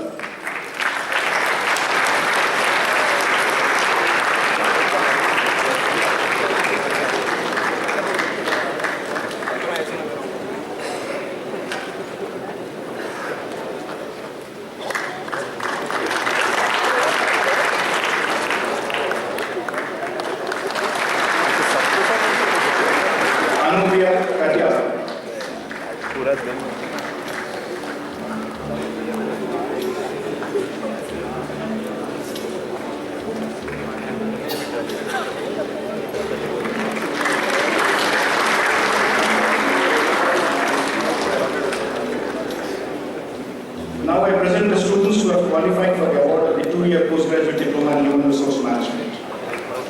Dear graduating students of the HRM program, section 8, please assemble in the aisle to my right and come onto the stage to receive the diploma when your name is announced.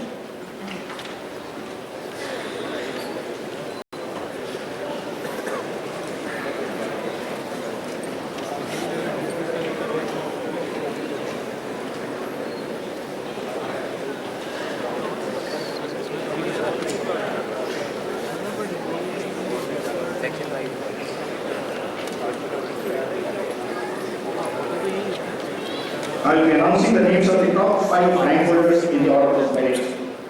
First rank, Aditi Agarwal.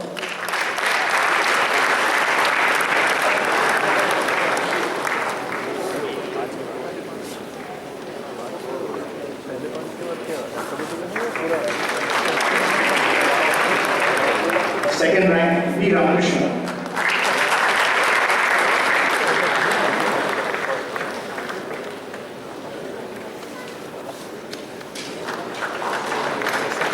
Third rank, Ani Srivastava.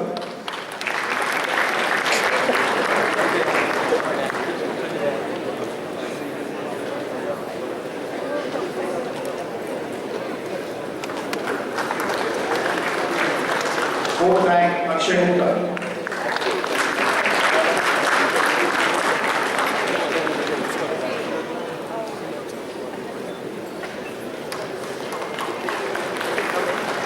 Fifth rank, Neha Gupta.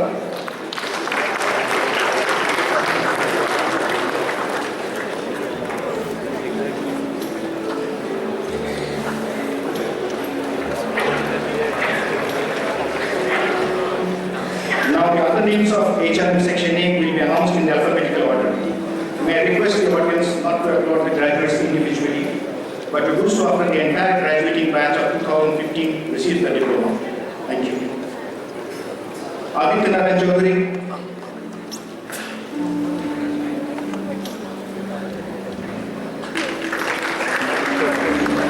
Ayush Goel.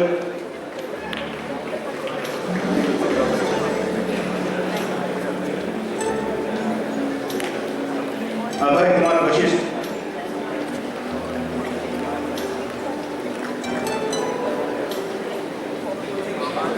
Abhijit Paul.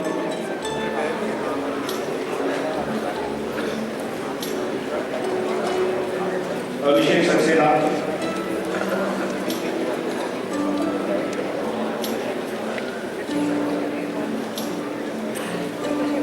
Aditi.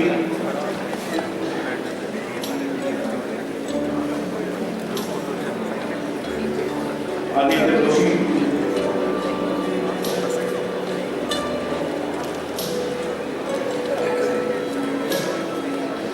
Akshay Sikpera.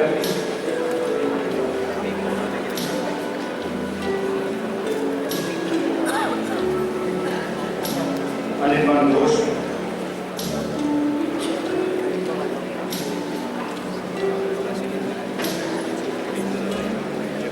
Anita Israni.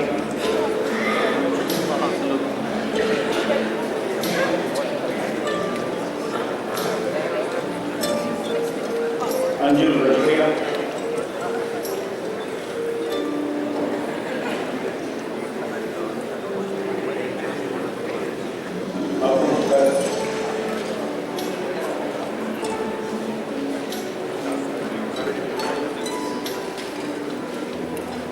Arvind Jain.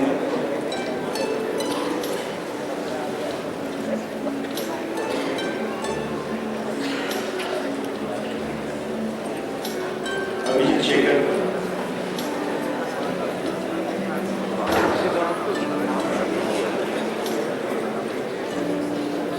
Bhaskar Singh.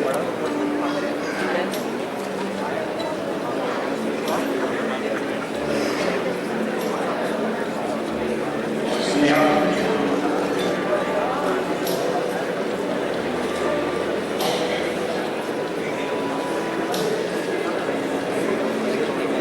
Deepak Kumar.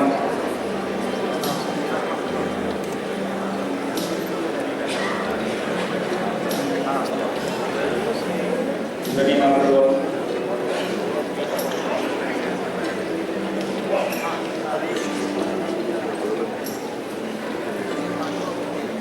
Harshita Bhatt.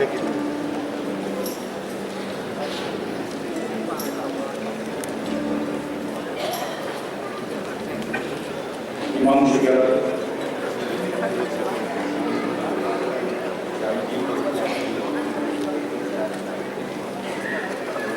Jojin Joseph.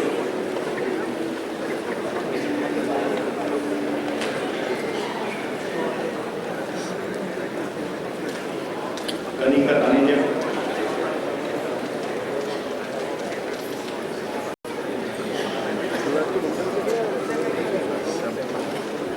Karan K.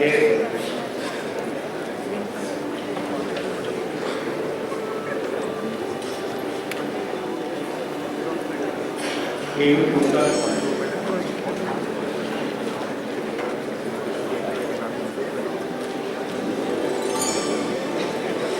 Kumar Alok.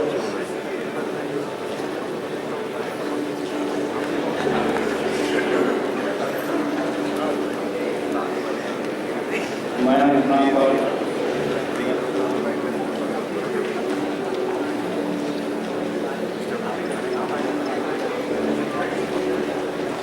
Mohammed Hanif.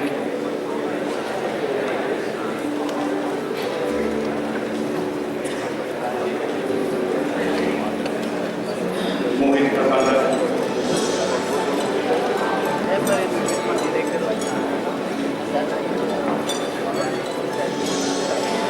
Nani Raj. अभी तो बाहर बाहर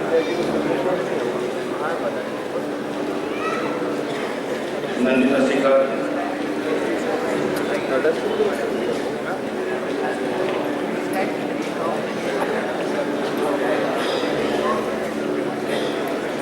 Naira Samar,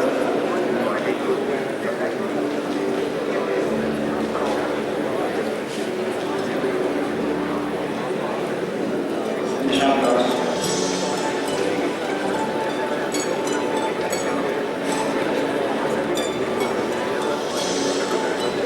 Lydia Mukherjee,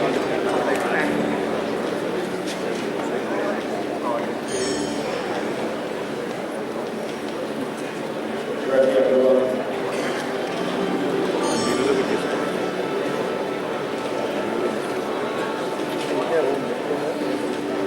Ravi Sharma,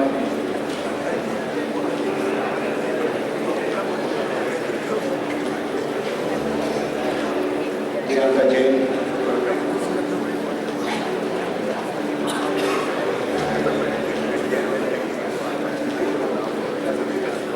Ragini,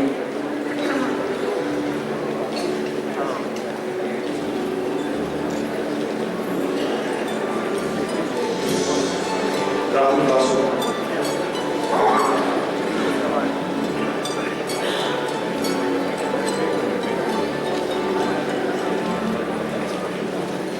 Rehan George,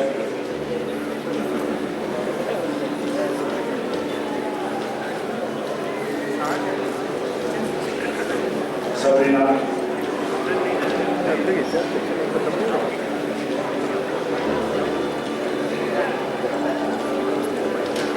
Sahil Tiwari,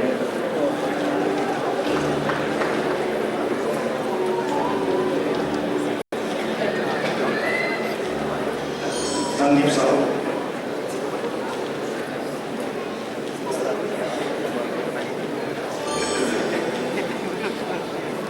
Chandu Babu,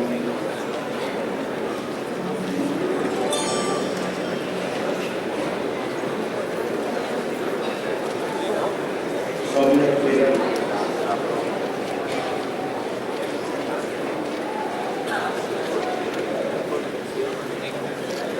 Shraddha Zafar,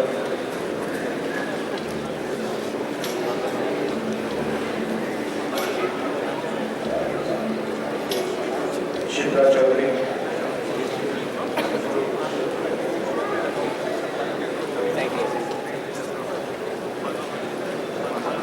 Shubham Agarwal,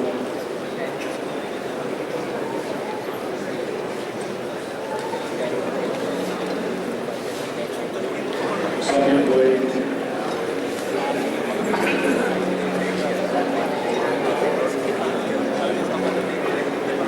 Sonali Mehta,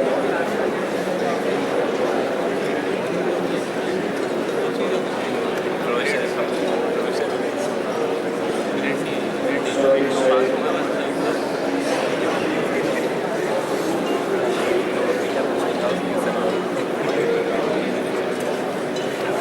Sudarshan Bose,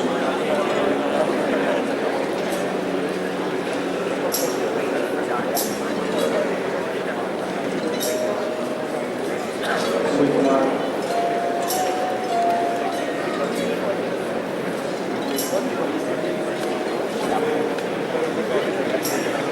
Sheila,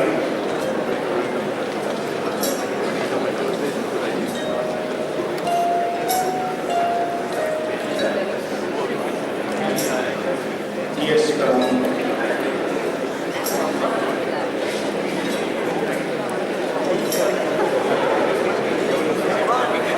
Karan Singh,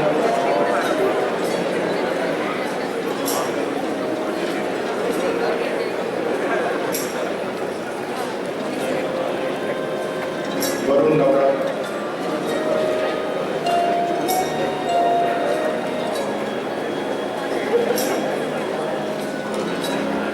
Vinay Harwar,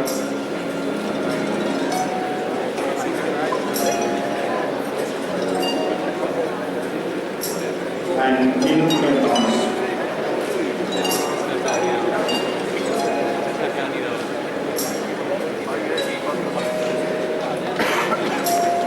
Students of HR in section B, please assemble at 5 moment. Abhilasha,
Ravi.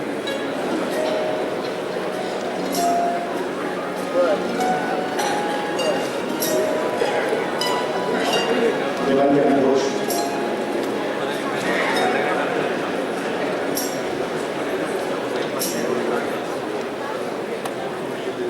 Devdun Rai.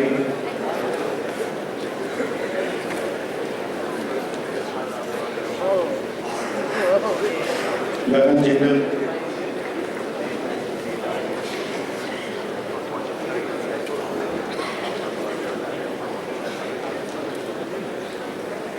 Gloria Davis.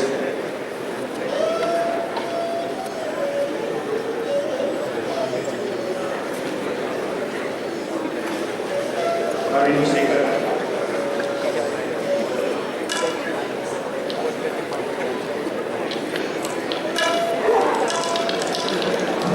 Ishan Mehta.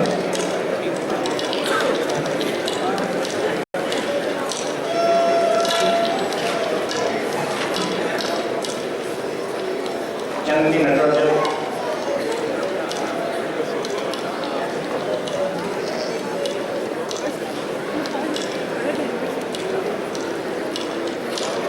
Karan Kumar.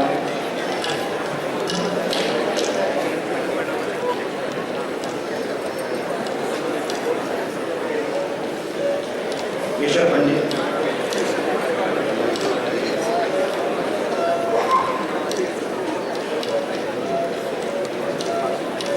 Kuldeep Mehra.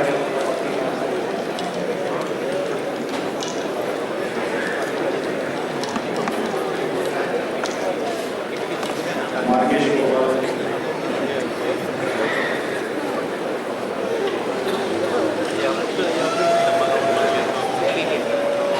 Mayank Prabhakar.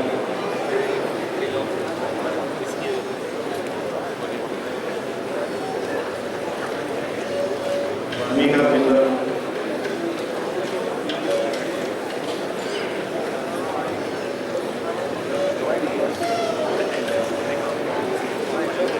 Rohit Khera.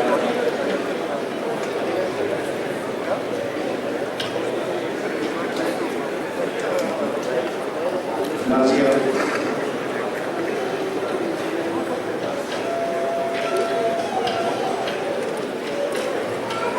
Neeraj Mehta.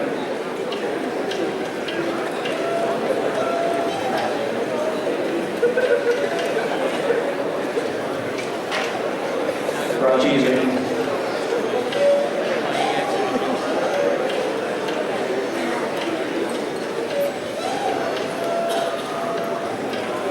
Pratima Devgowda.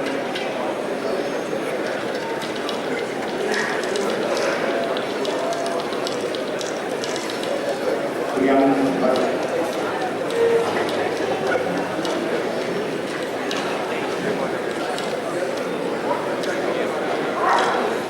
Ravi Ranjan.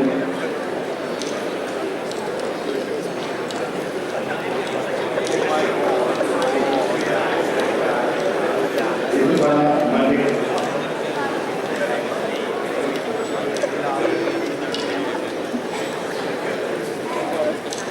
Sagar.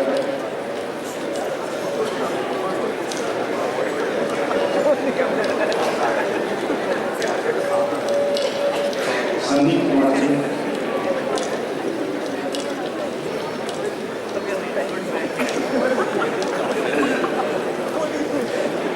Sunny Bhatt.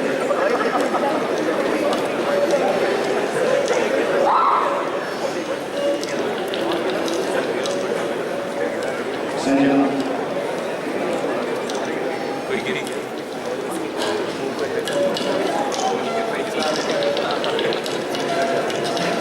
Shankar.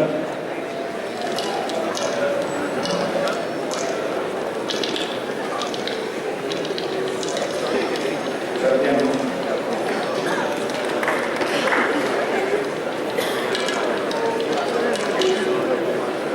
Saurav Das.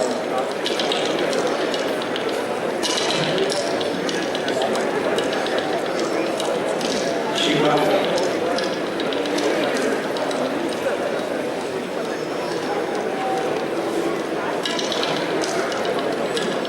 Suki Yusuf.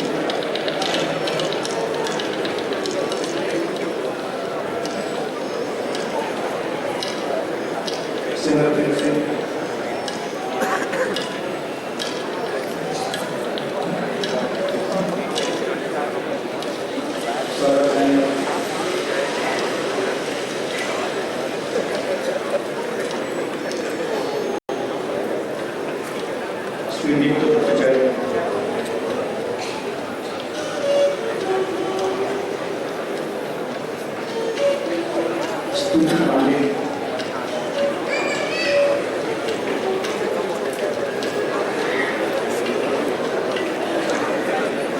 Sudhanshu Verma.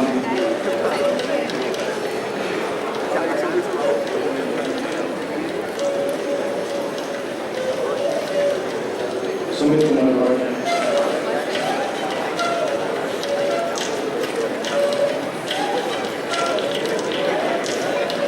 Swati Gora.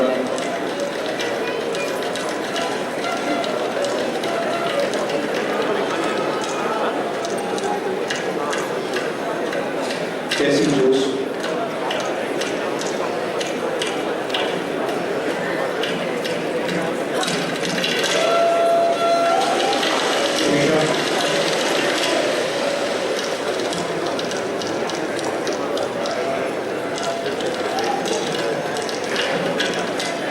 Umesh Manu.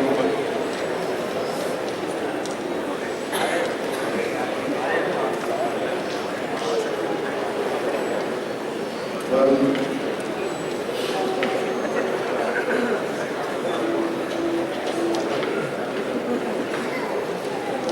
Veer Vikram Singh.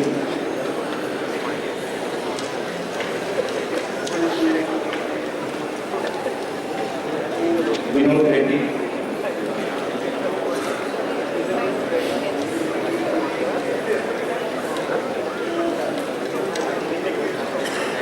Vivek Desai.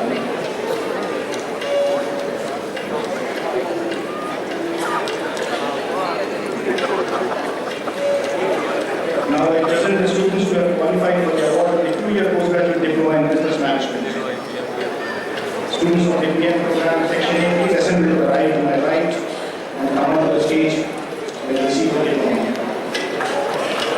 I am announcing the names of the first 5 handholders in the award. First rank, Devika Anna.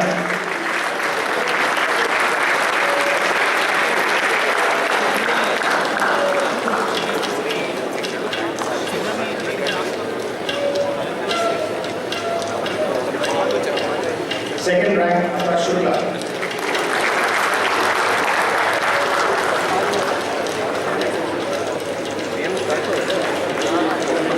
Third rank, Jatin Bhai Amin.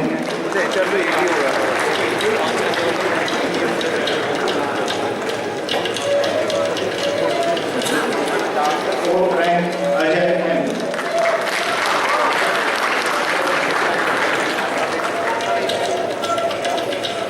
Fifth rank, Sheena Jain.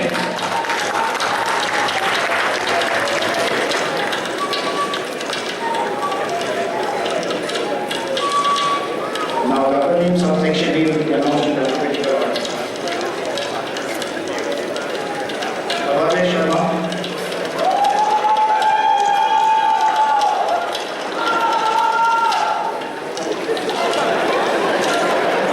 Abhigya.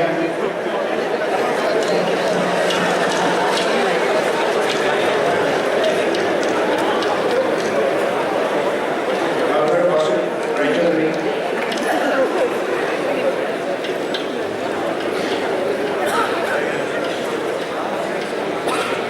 Akriti Gupta.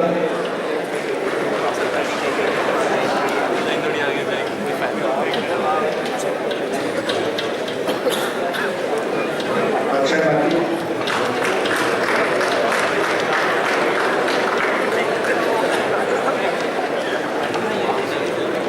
Akshay.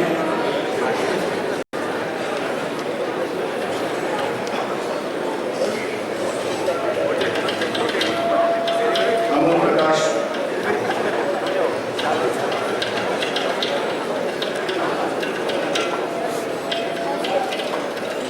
Anik Roy.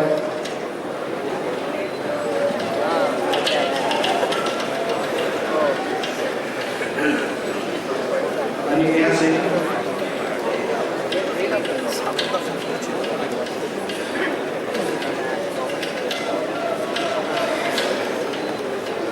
Ankim Gupta.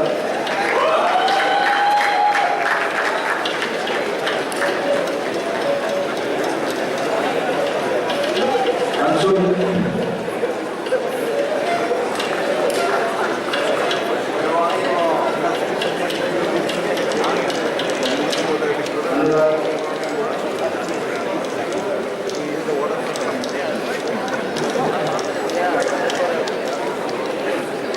Brinda.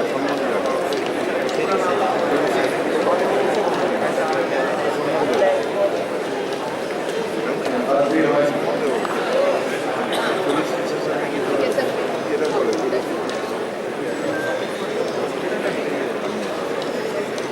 Ayush.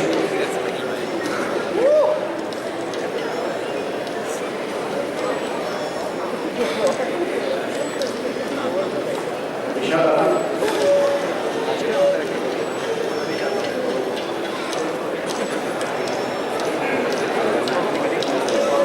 Vinay Kumar Sinha.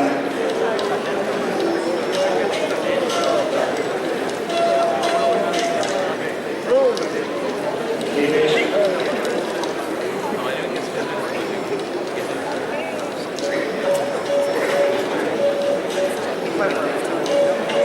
Deepti Savali.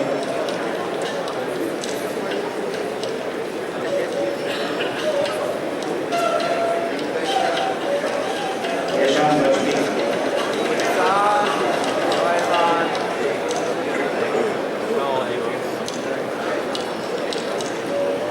Gaurav Agarwal.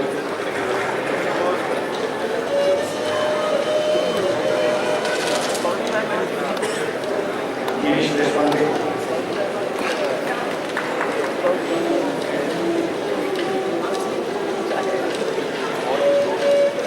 Harsh A.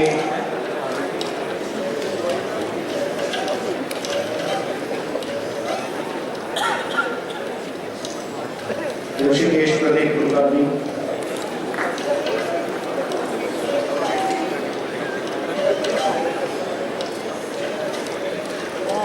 Kajal Mittal.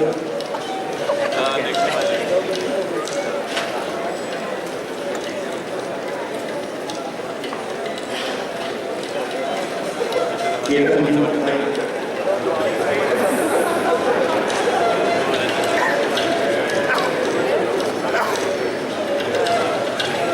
Kumar Prasad.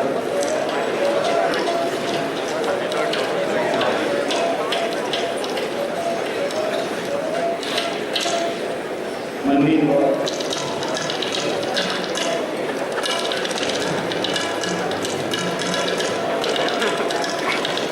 Maya Sandeep.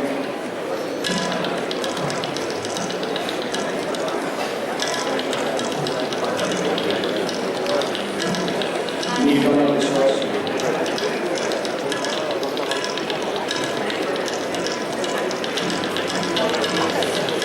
Paritosh Kumar.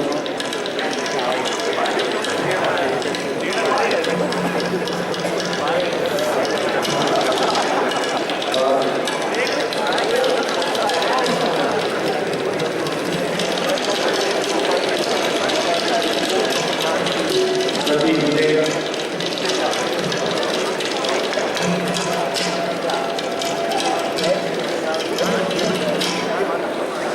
Pratik Sharma.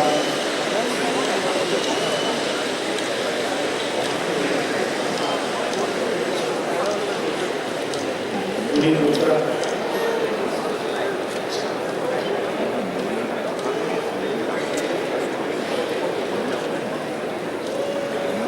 Rahul Sikka.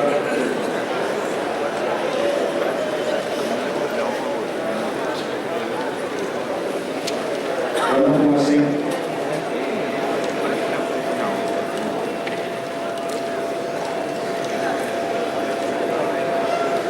Ramaswamy.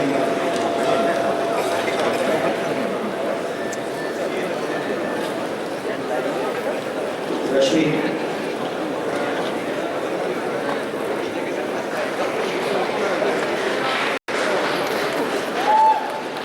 Ritvik.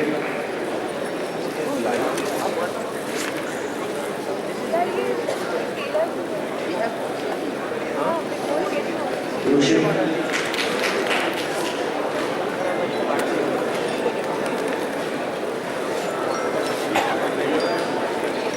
Samir Sharma.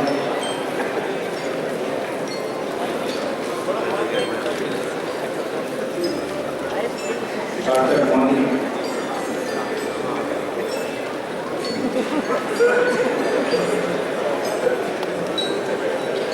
Shailendra Singh. अब सीधा हो जाएगा 20 second में। वो एक leg मतलब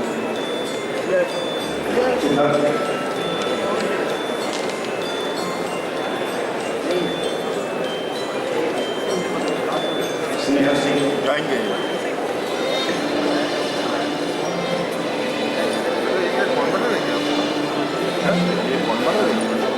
हाँ वो कन्वर्ट वो लाइव स्ट्रीम के लिए ठीक है। श्वेता,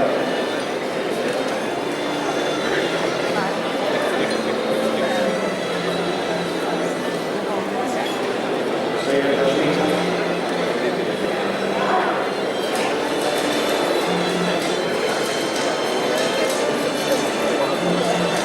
वैभव Chopra,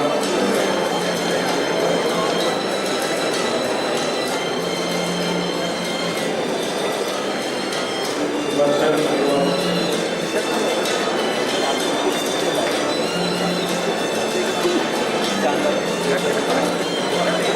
Sharma,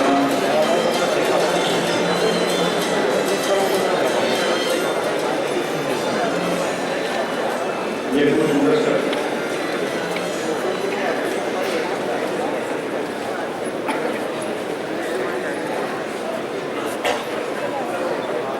now represent section D, the members. Abhimanyu,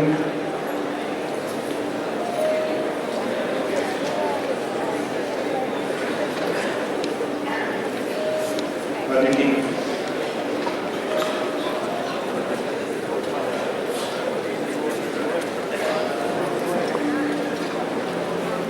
Aditya,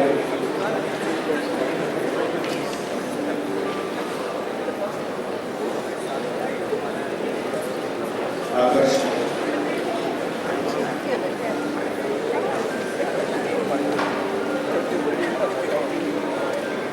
Akshay Anand,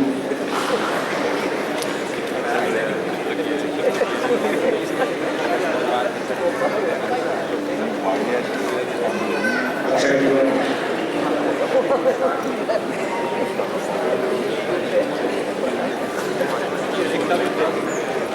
Arun Singh,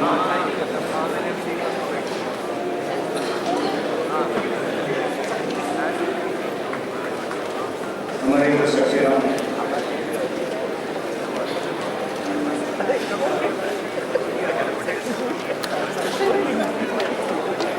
Anantika Kokal,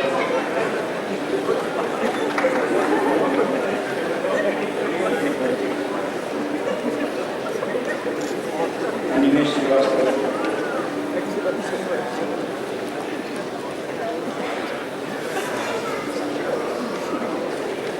Ankit Prasad,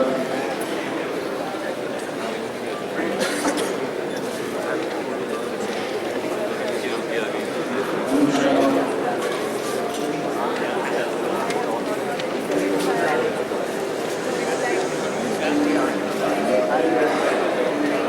Anurag Chandra,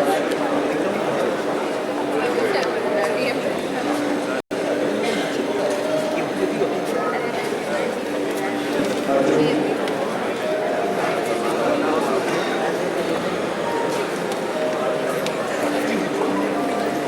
Arshita,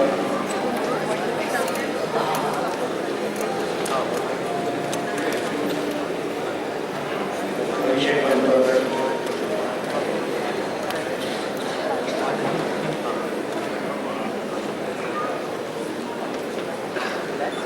Bhardwaj,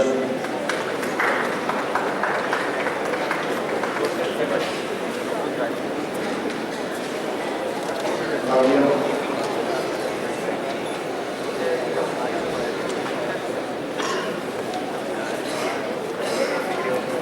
Deepak Krishnan,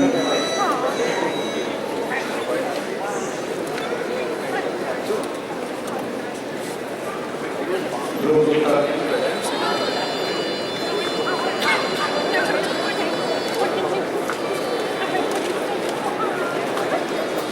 Faraz Imam Khan,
Kevin Thomas.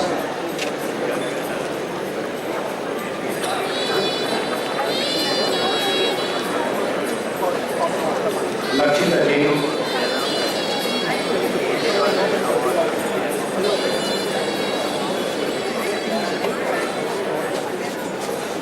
Manish.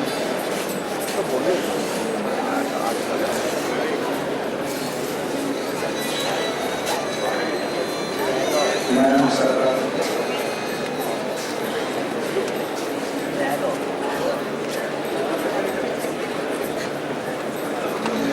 Megha Sharma.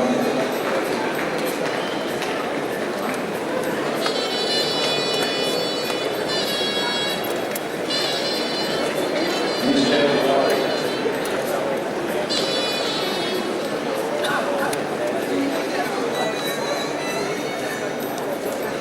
Pardeep Singh.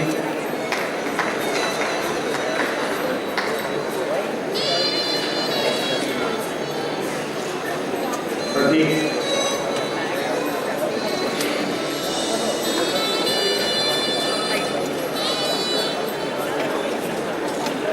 Pradeep Kumar.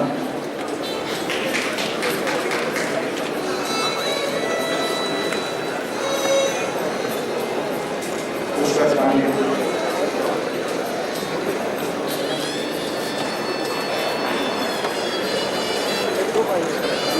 Radhika.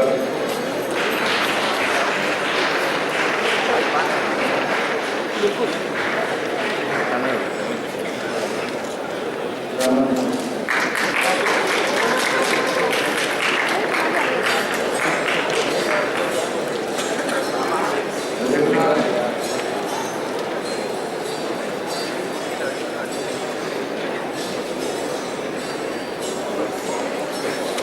Raman Singh.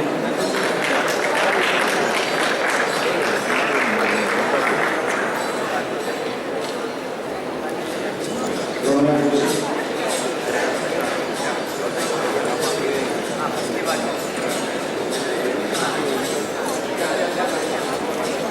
S. Jaya.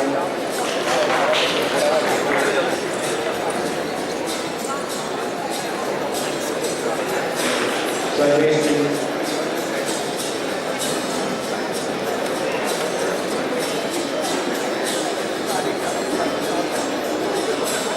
Shashank Gandhi.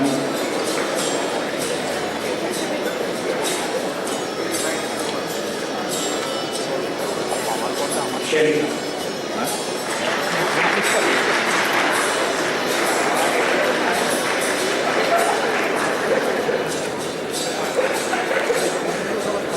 Srikanth Hospital.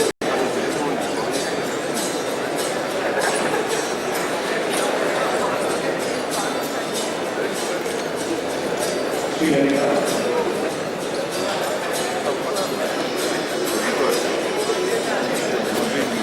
You are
Ananya Rai,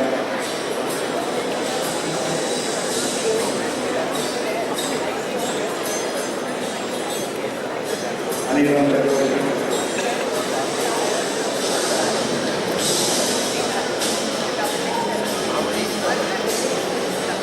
Anshul,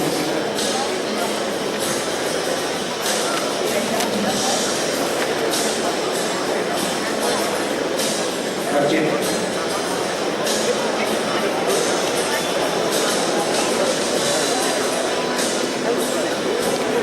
Agni,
Now I present the students who have qualified for the award of the 15 months postgraduate diploma in general management 2013-14 batch. Graduating students are requested to come.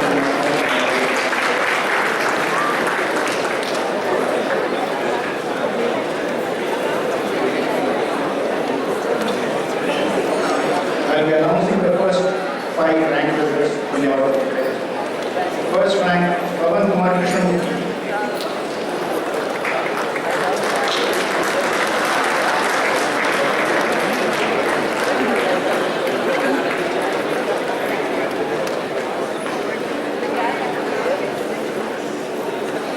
Second rank, Danish Jugabishar Kaura.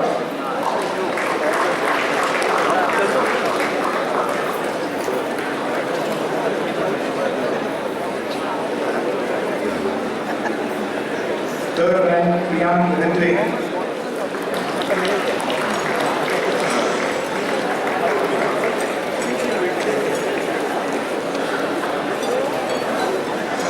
Fourth rank, Abhishek Kumar.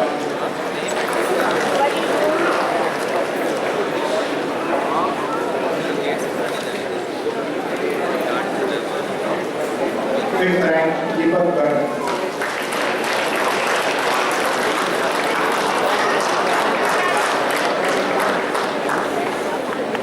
The other names in the section A will be announced in alphabetical order. Amit Chaudhary.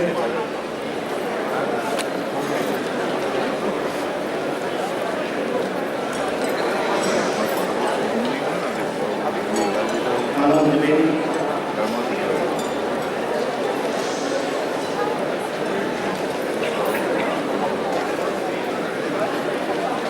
Anand Joseph.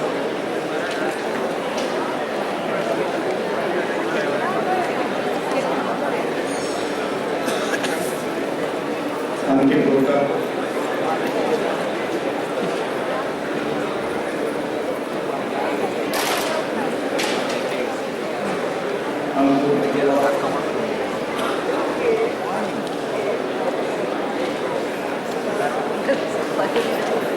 Ashutosh Chaudhary.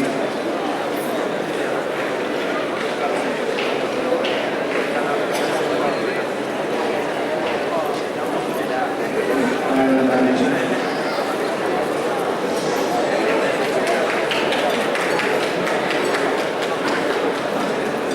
Prithviraj Bandyopadhyay.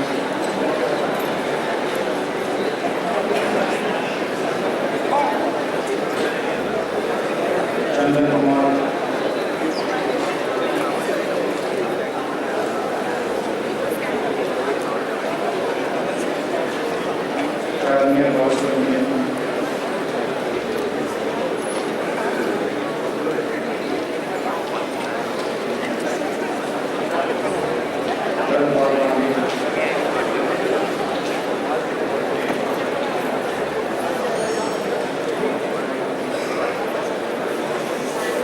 Gaurav Ghosh,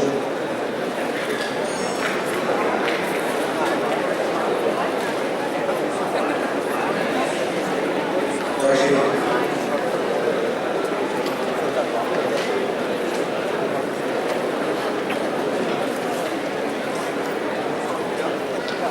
Himanshu,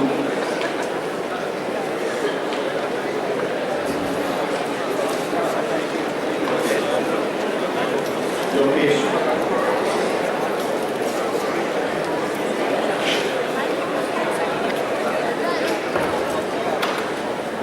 Mayur Haq,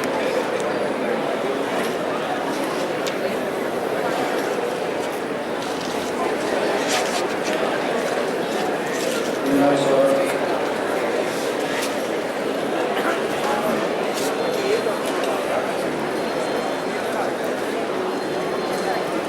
Nadeem Raj,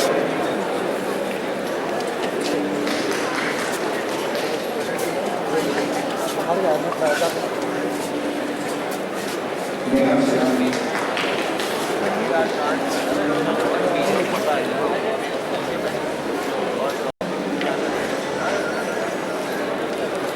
Pradeep,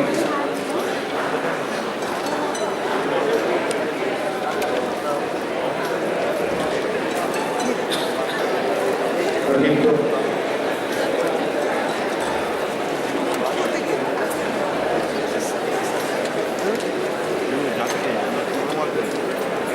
Rajesh,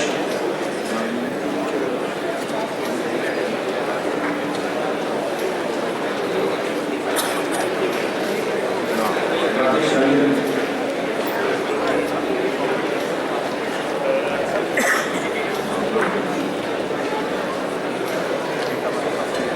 Rakesh Chandan,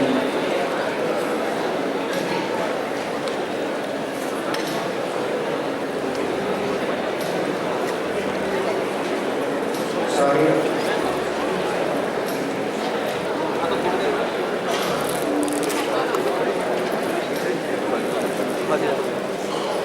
Sambar Vishwas,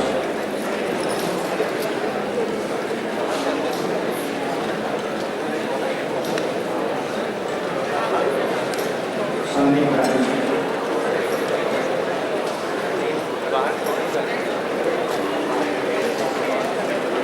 Saurabh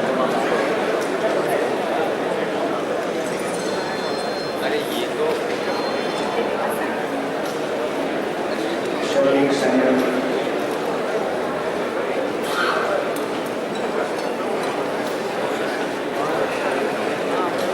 Shashwat,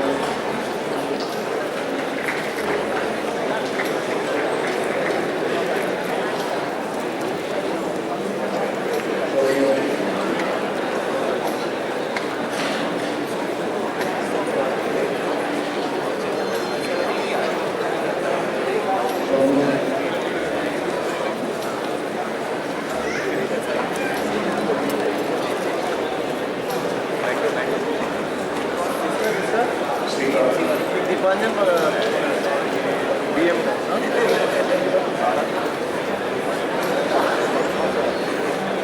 Suri Pawar,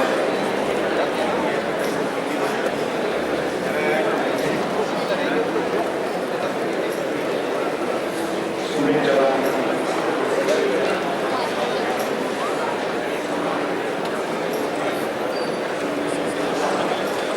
Swasti,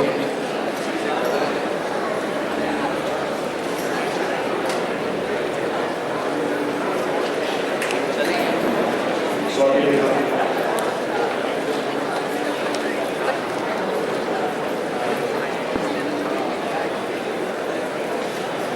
Vikas,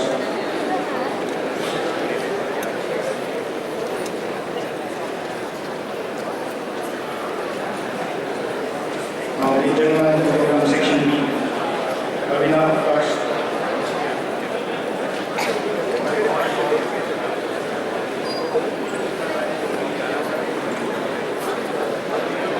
Amit Saxena,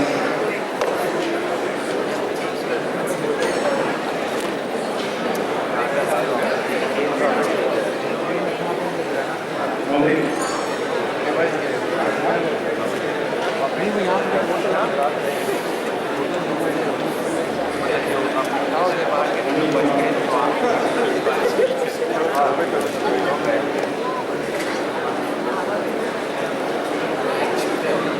Arun Reddy.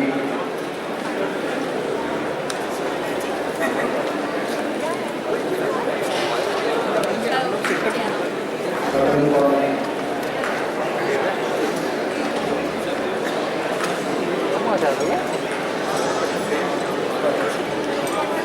Arun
Gupta.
Singh.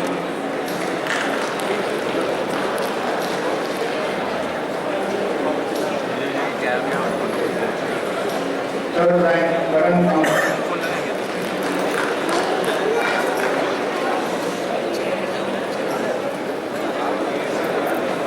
Fourth rank, Ishan Gupta.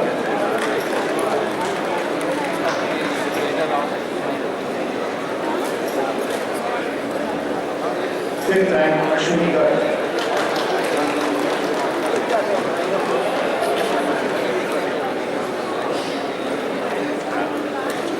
The other names are in alphabetical order. Ankur Gupta.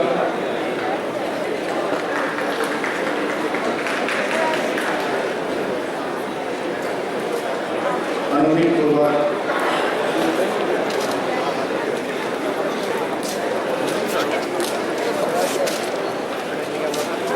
Atul Kumar.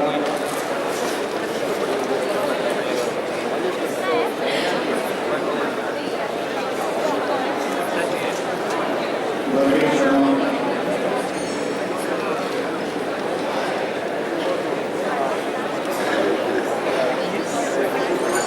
Jeevan Singh.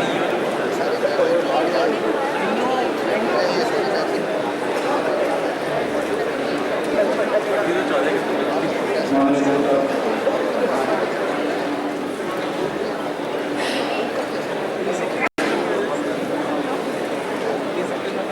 Alat Mathur.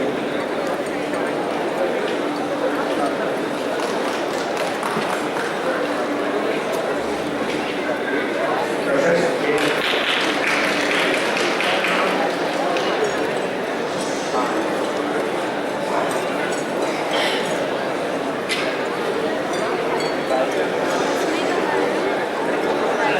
Saurabh Patra.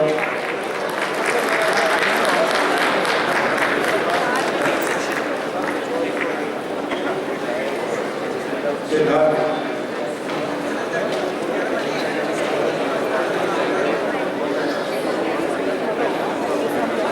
And Vipul Goyal.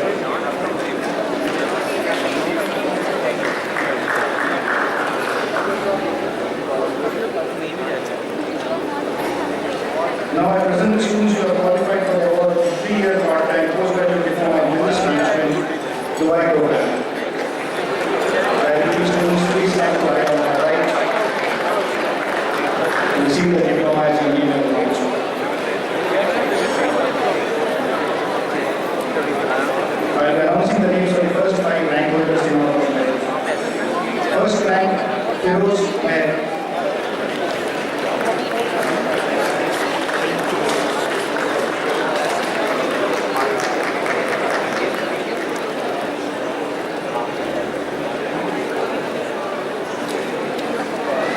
Second rank, Ved Prakash Shukla.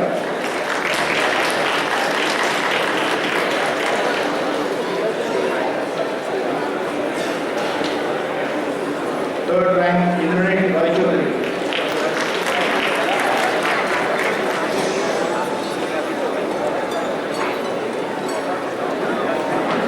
Fourth rank, Pooja Sharma.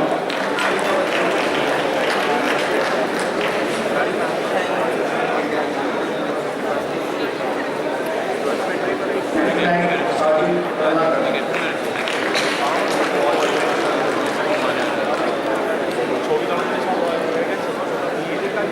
Other names you can ask in the Anand Warrior.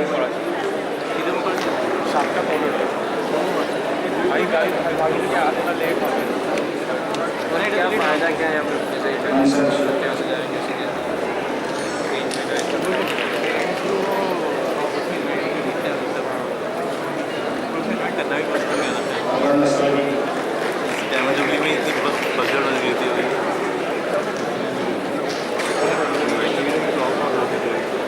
Awareness mind.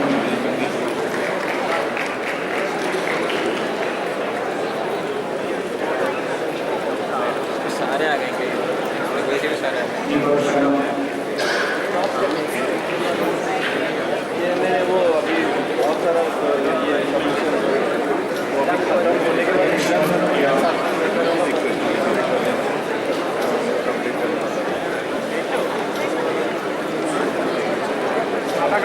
Jennifer East.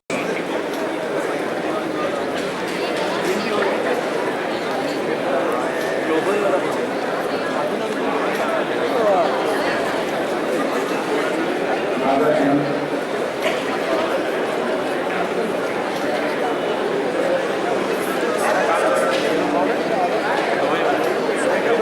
Nikita Mohan.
Now I present the students who have qualified for the award 3-year part-time postgraduate diploma in business management India program. Dear graduating students, please assemble to the right. I to my right.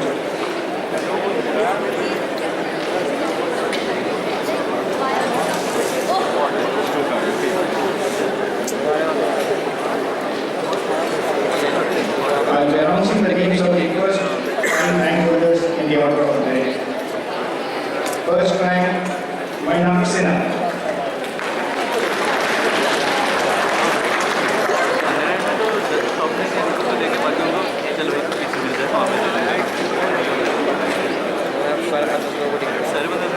Second rank, Rupesh Kumar Singh.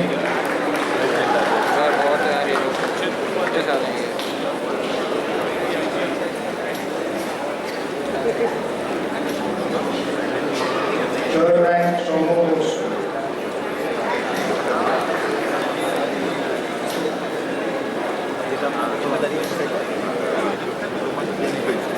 Fourth rank, Sonam Raghuvanshi.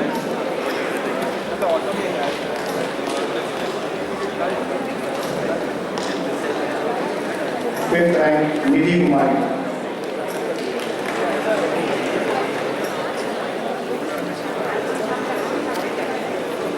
The other names we can announce in the alphabetical order. Aditi Ganguly.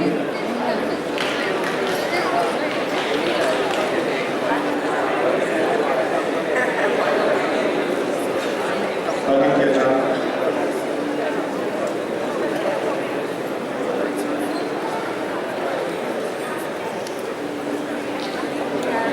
Aditya Vikram.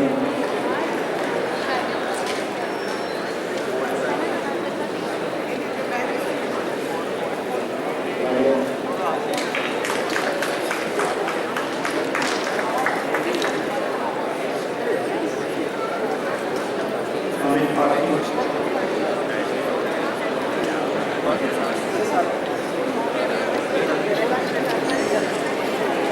Amit Agarwal.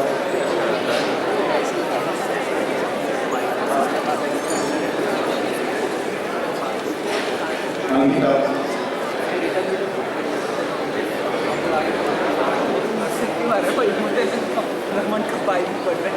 Anu.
Chittaranjan,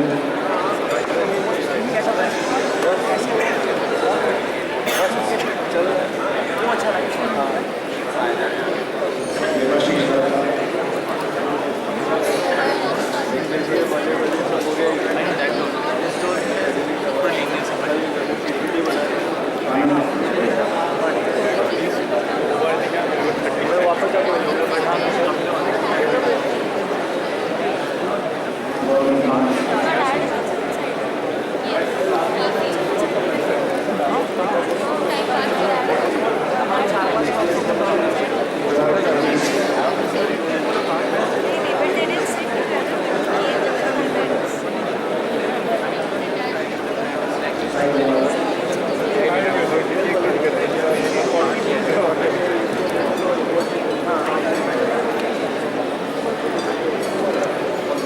Harvinder Singh,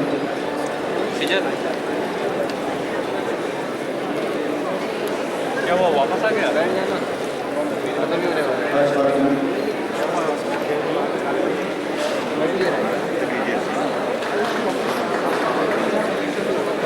Ishwari Prasad,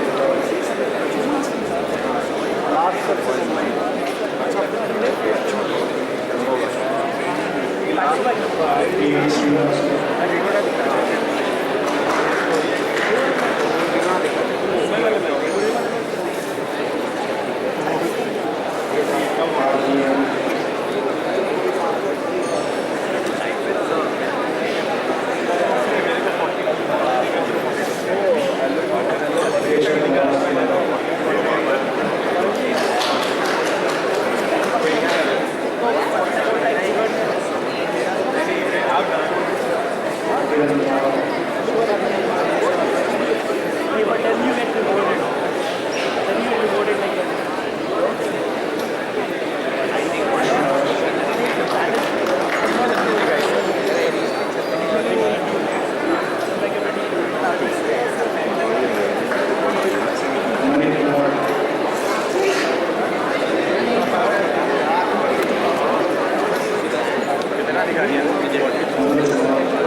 All the graduating students, may please rise.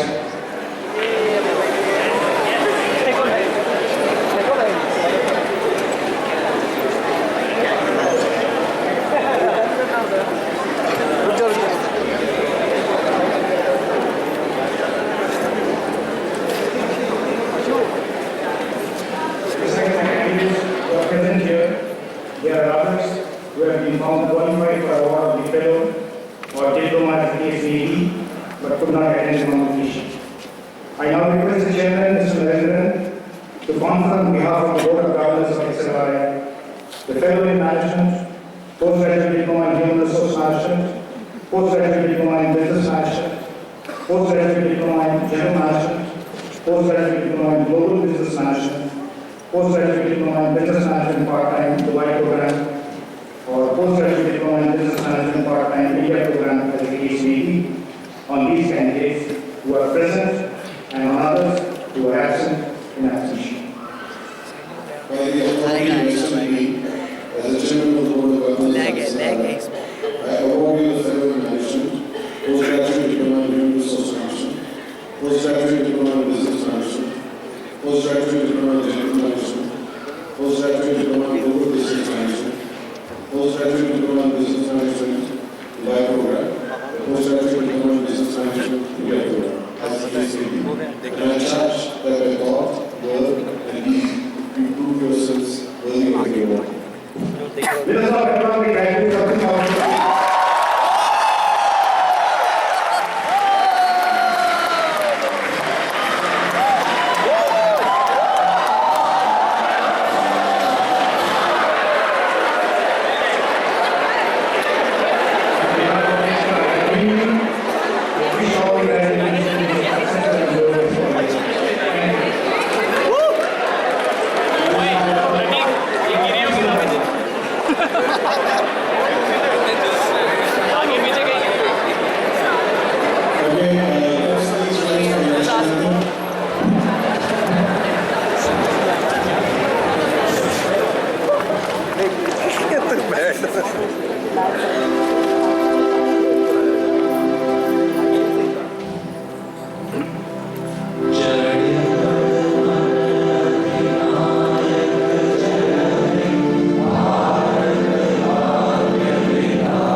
Himalachal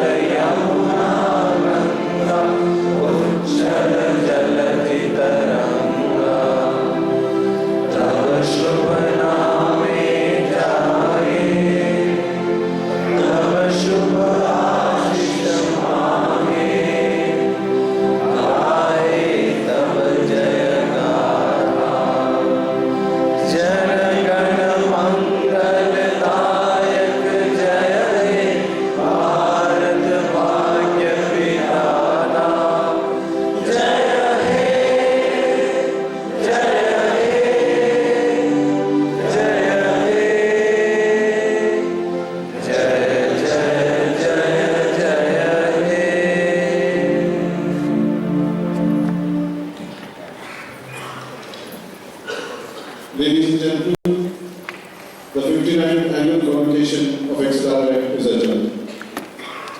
Even starting.